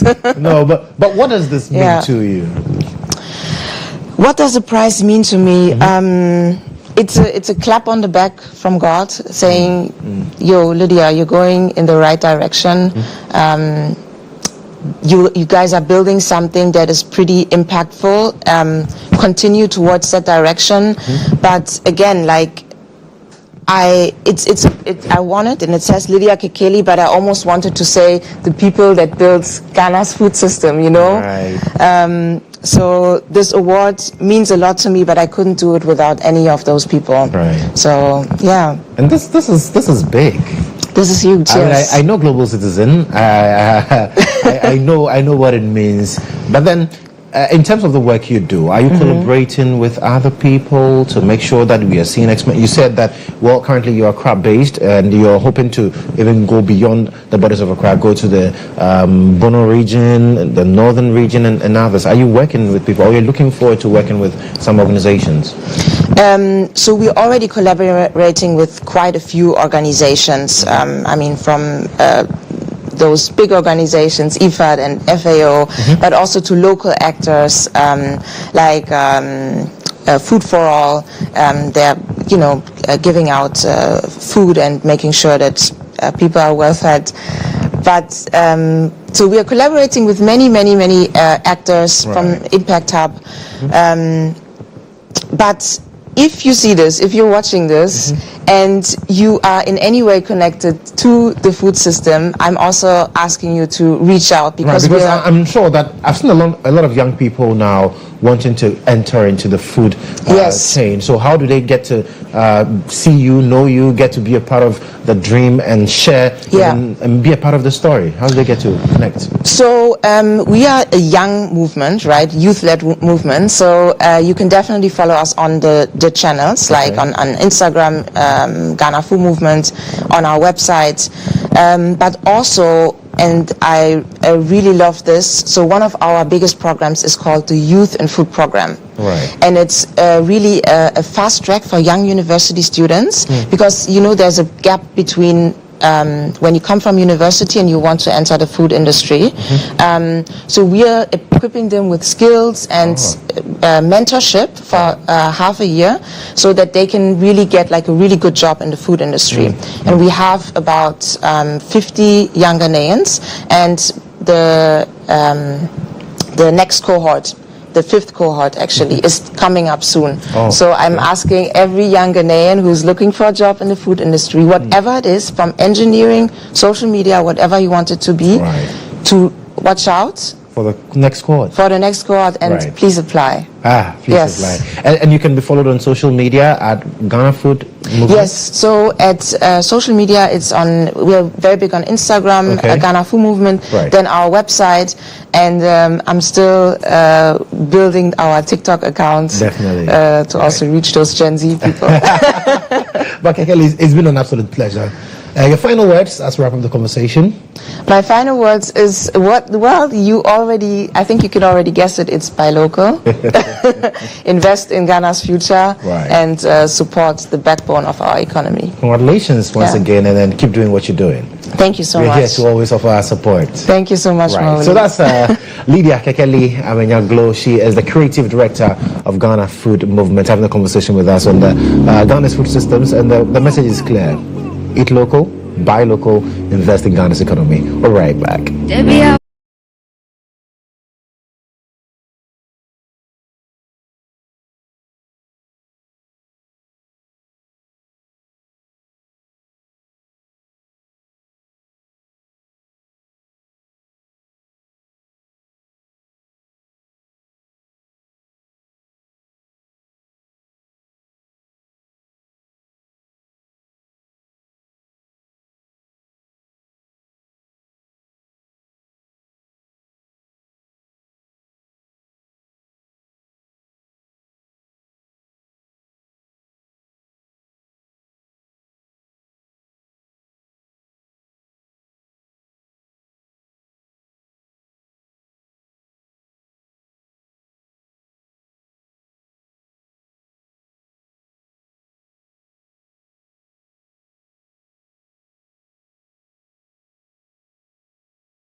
Your head rent free, and the songbird is in the studio. Jackie, as promised, has joined us. Jackie, welcome. Hi, thank you. How are you doing? I'm doing amazing. Right. And so, what have you been up to? Work. I've just been working Right. back to back since I dropped my new song. And I will get to the new song, but then, I mean, how is the industry treating you so far? I think so far it's been very welcoming, very educative. There's been so much I've learned from the beginning till now, and I think it's an industry I would love to be in for a long minute. Wow. So we shouldn't expect Jackie say, you know what, I've paid my due and I'm retiring at an early age, no? At the moment, no. Right. Unless something comes up at the moment, I don't have that in mind at all. So talk to me about your high moments in the industry so far in terms of, and how were you able to build that? Hard work. I really don't sleep. I don't sleep at all. Like, I'm always working. I'm always hustling. I need the money. And I need to give my people good music, you know. So I'm always working and I'm always ready and available. So I've actually not slept properly this whole week. Like, as I'm sitting here, if I should put my head here right now, you just go. I will sleep. Yeah, because but people don't see that. You know, what they see is the pump, the pageantry. They see the music out there. They jump to it. Yeah. But then the hard work that goes behind it is what people don't see. A whole lot, like sleeping late and then having to wake up early every single day, back to back. But I mean, it's also okay if they don't see what happens behind the scenes. At least they're enjoying whatever comes out. Okay. But they need to know that a lot of hard work goes into everything. Right. So let's talk about the new music, the new project out there. You're excited already? Very. I've been smiling all week. Right. Yeah, I've been smiling all week. Sankofa. It's the new single of 2025. My first single of the year. And I think it's 6 days now since it dropped. And it's doing amazing. Because I want to ask you how people are receiving Sankofa so far. Amazing. As I expected it to, and a little bit over. Right. Yeah, but I knew the song was going to get a lot of people to love it because everything around the song is beautiful. And before it even came out, everybody on the team was a fan of it. Right. So talk to me about Sankofa. What is it centered on? Sankofa is a love song. And I'm highlighting on the fact that the person in question has met the love of their life and they are trying to tell the person to treat them right so they don't have to go back to an ex-relationship. Amazing. Yeah. Amazing. You know what? We'll take a view at that, listen to the music, and come back. Okay. All right. So it's rolling on our screens now. Let's go.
Sankofa is beautiful. Yeah, and I love the music video. I always watch it anytime I see it on the screen. it's like you're watching it for the first time. Yeah, because your eyes were glued to the screen. And why at the point I saw some ballet moves and all. Why you've now started ballet? Yeah, I'm telling you.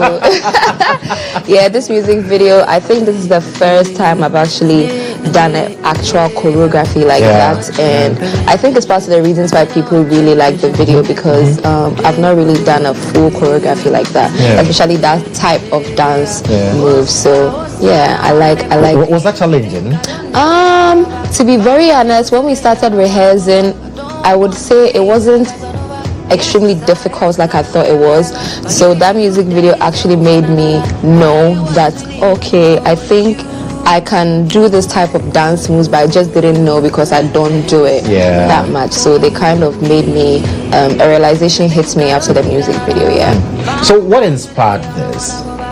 The music video? Yeah. Big shouts to Andy Majite for coming through with this music video. I think when he heard the song for the first time, he was so in love with it. And there and then he said he knows how he wants the music video to be. It has to be a full-on choreography. So once he heard the music, connected with it, the concept just shot came, yes. And then he said he knows exactly how it's going to look like. Andy also shot my song Need Me 2 years ago. So we have a good... So who can enjoy the song?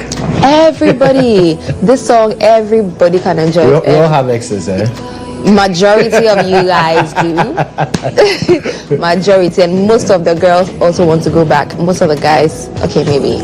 I think I know most of the girls like going back to the guys that are worrying them. Stop it.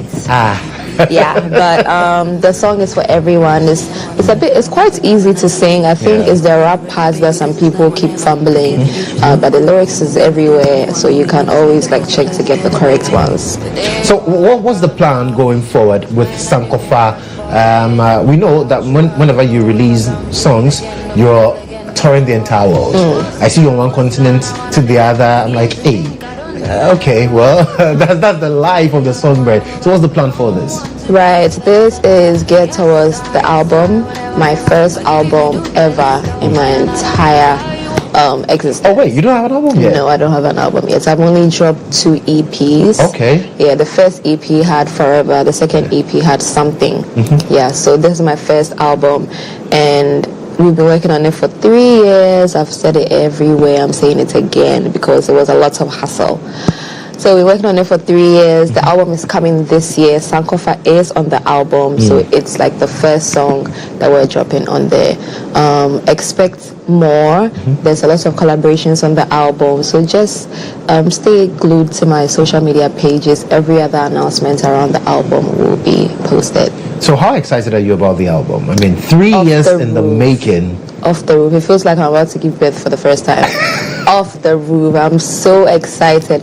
And I'm proud of the songs on the project so much that I'm eager to start playing it on the streaming platform. Like, I want to be playing it. I'm tired of playing it from my files and listening to it alone because I know the people are going to enjoy it. Right. Yeah. And in all of this, looking at your musical career over the years, how does Daddy feel about you? Oh, he's so proud of me. Yeah, he still sees me as a little champoma that's in the Bomsa house, but Daddy, your girl is grown now. That's the thing with fathers. The daughters never grow. Yeah, he's like, whether you are Jackie, you are still a champoma in the house, but he's very proud of me. And I'm happy that I've been able to make my dad proud, because my dad is very strict. So, he's happy. When I actually sent him this song, he just said that this was going to be a big song. He said this is a big song, and he loves it very much. So is there any song that you put out and Daddy says you should have done this way? Yeah, I remember. I'm just not going to say what song it was, but there was a song that is already out already. I sent it to him and he was like, I really like all your songs, but this one I don't really understand. Maybe it's you people's new style of music. Yeah, so he tells me the truth, how he feels about everything. Yeah, he's very transparent with me. And I'm sure you've been asked this a million times, but I'll still ask, should we expect, or we should just go and sleep, Jackie and Daddy doing something? Yes, please, expect it. It will just pop up out of the blue because we've done a couple of recordings and I just believe that it will come at the right time. At the right time. So we should just wait. Yeah, don't sleep, sit down and wait.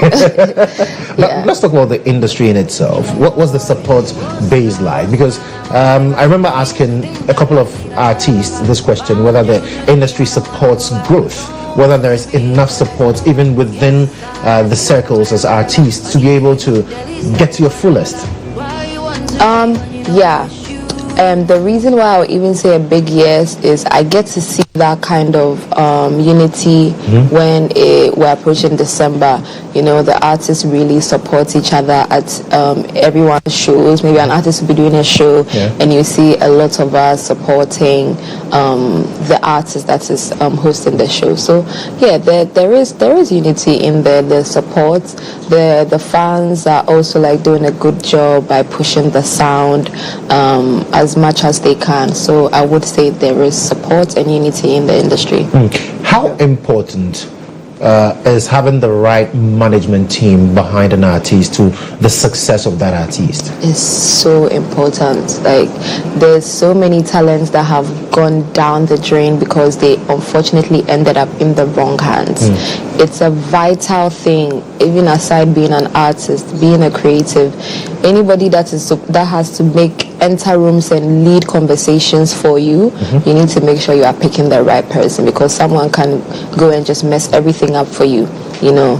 So I always say that anybody that finds themselves in a good team or a good management, you're so lucky, because it takes more than your talent to be able to be in a world that has so many talented people, you know. So yeah, your team is very, very important. They can make or make you.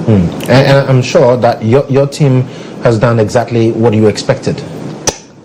I have the best team in the world. The best. It's like a big family, you know, and I'm grateful to God and I'm grateful to them for that. Interesting. So for young people watching you this morning, trying to say that, well, we followed Jackie over the years, we've seen what she's done, I feel that I can also become, if not the next Jackie, the first me. What would be your word to the person? That's exactly how I felt when I started the music.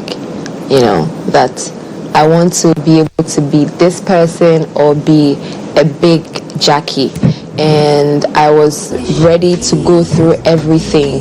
If you are not ready to face the bad times and the wrong things, don't even think of starting. Go and sleep. Do you understand? You need to be ready to fail. Like, expect to fail. Don't think that everything is going to be smooth. You understand? It's like starting a business. If you are starting a business and you feel you are never going to make losses, don't even start it, because it will come. You know, there's been ups, there's been downs, but I'm still here. And the reason why I'm doing it is because I don't want to lose. So it's like I'm fighting whatever is trying to stop me from getting to the top. So you really just have to be ready for failure and always be ready to bounce back after that, you know. Because if you decide to just give up and just be like, okay, I'm actually tired, why is everything going wrong, then you're literally doing yourself. Right. You know? Yeah. So how can we get to stream Sankofa? Sankofa is out everywhere. The audio and the music video is also on YouTube, so you can enjoy it on any music platform. Right.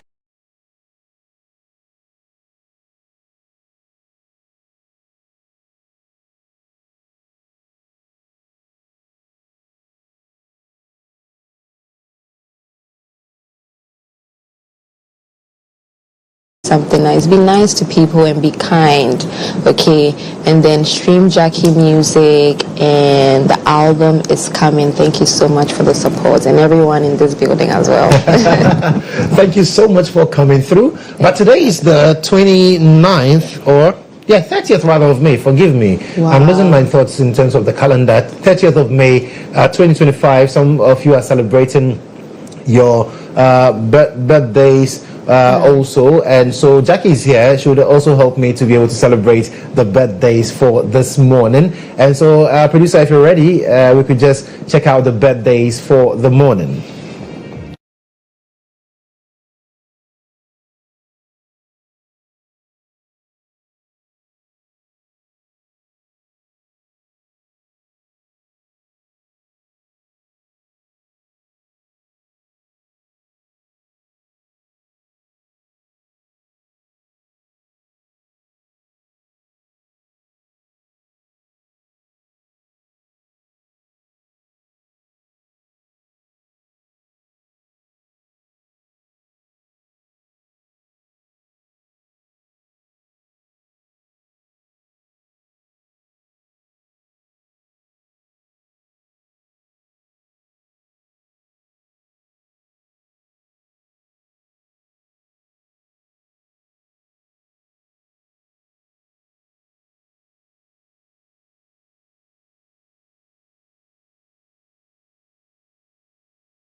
Shout outs to her colleague in the office. Happy birthday to you. And Jackie, a little bird says, yeah, I know you're the songbird, but I'm seeing there's a post of you saying that, what? You don't have a type anymore? Yeah.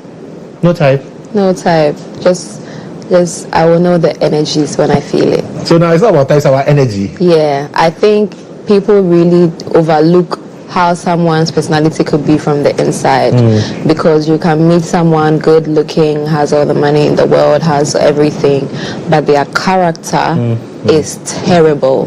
Trust me, you wouldn't want to be with someone like that. So you're open now? Very open. So where can people submit applications? I'm everywhere. Submitted email, Instagram, Twitter, Snapchat, everywhere. Right. If it's meant to happen, I know it will It will happen. Very well. Thank you so much, Jackie. Thank you for having amazing. me. And Sankofa is on all streaming platforms. It's the new ish in town. Just enjoy the music, stream it, and keep supporting Jackie, the songbird. Thank you so much. And that's the beautiful note on which we draw the curtains for this morning and also for this week. We're back same time next week here on GH Today. I am Joshua Kodjo Mensah. You have a wonderful weekend. Why you want to leave when you know it's you?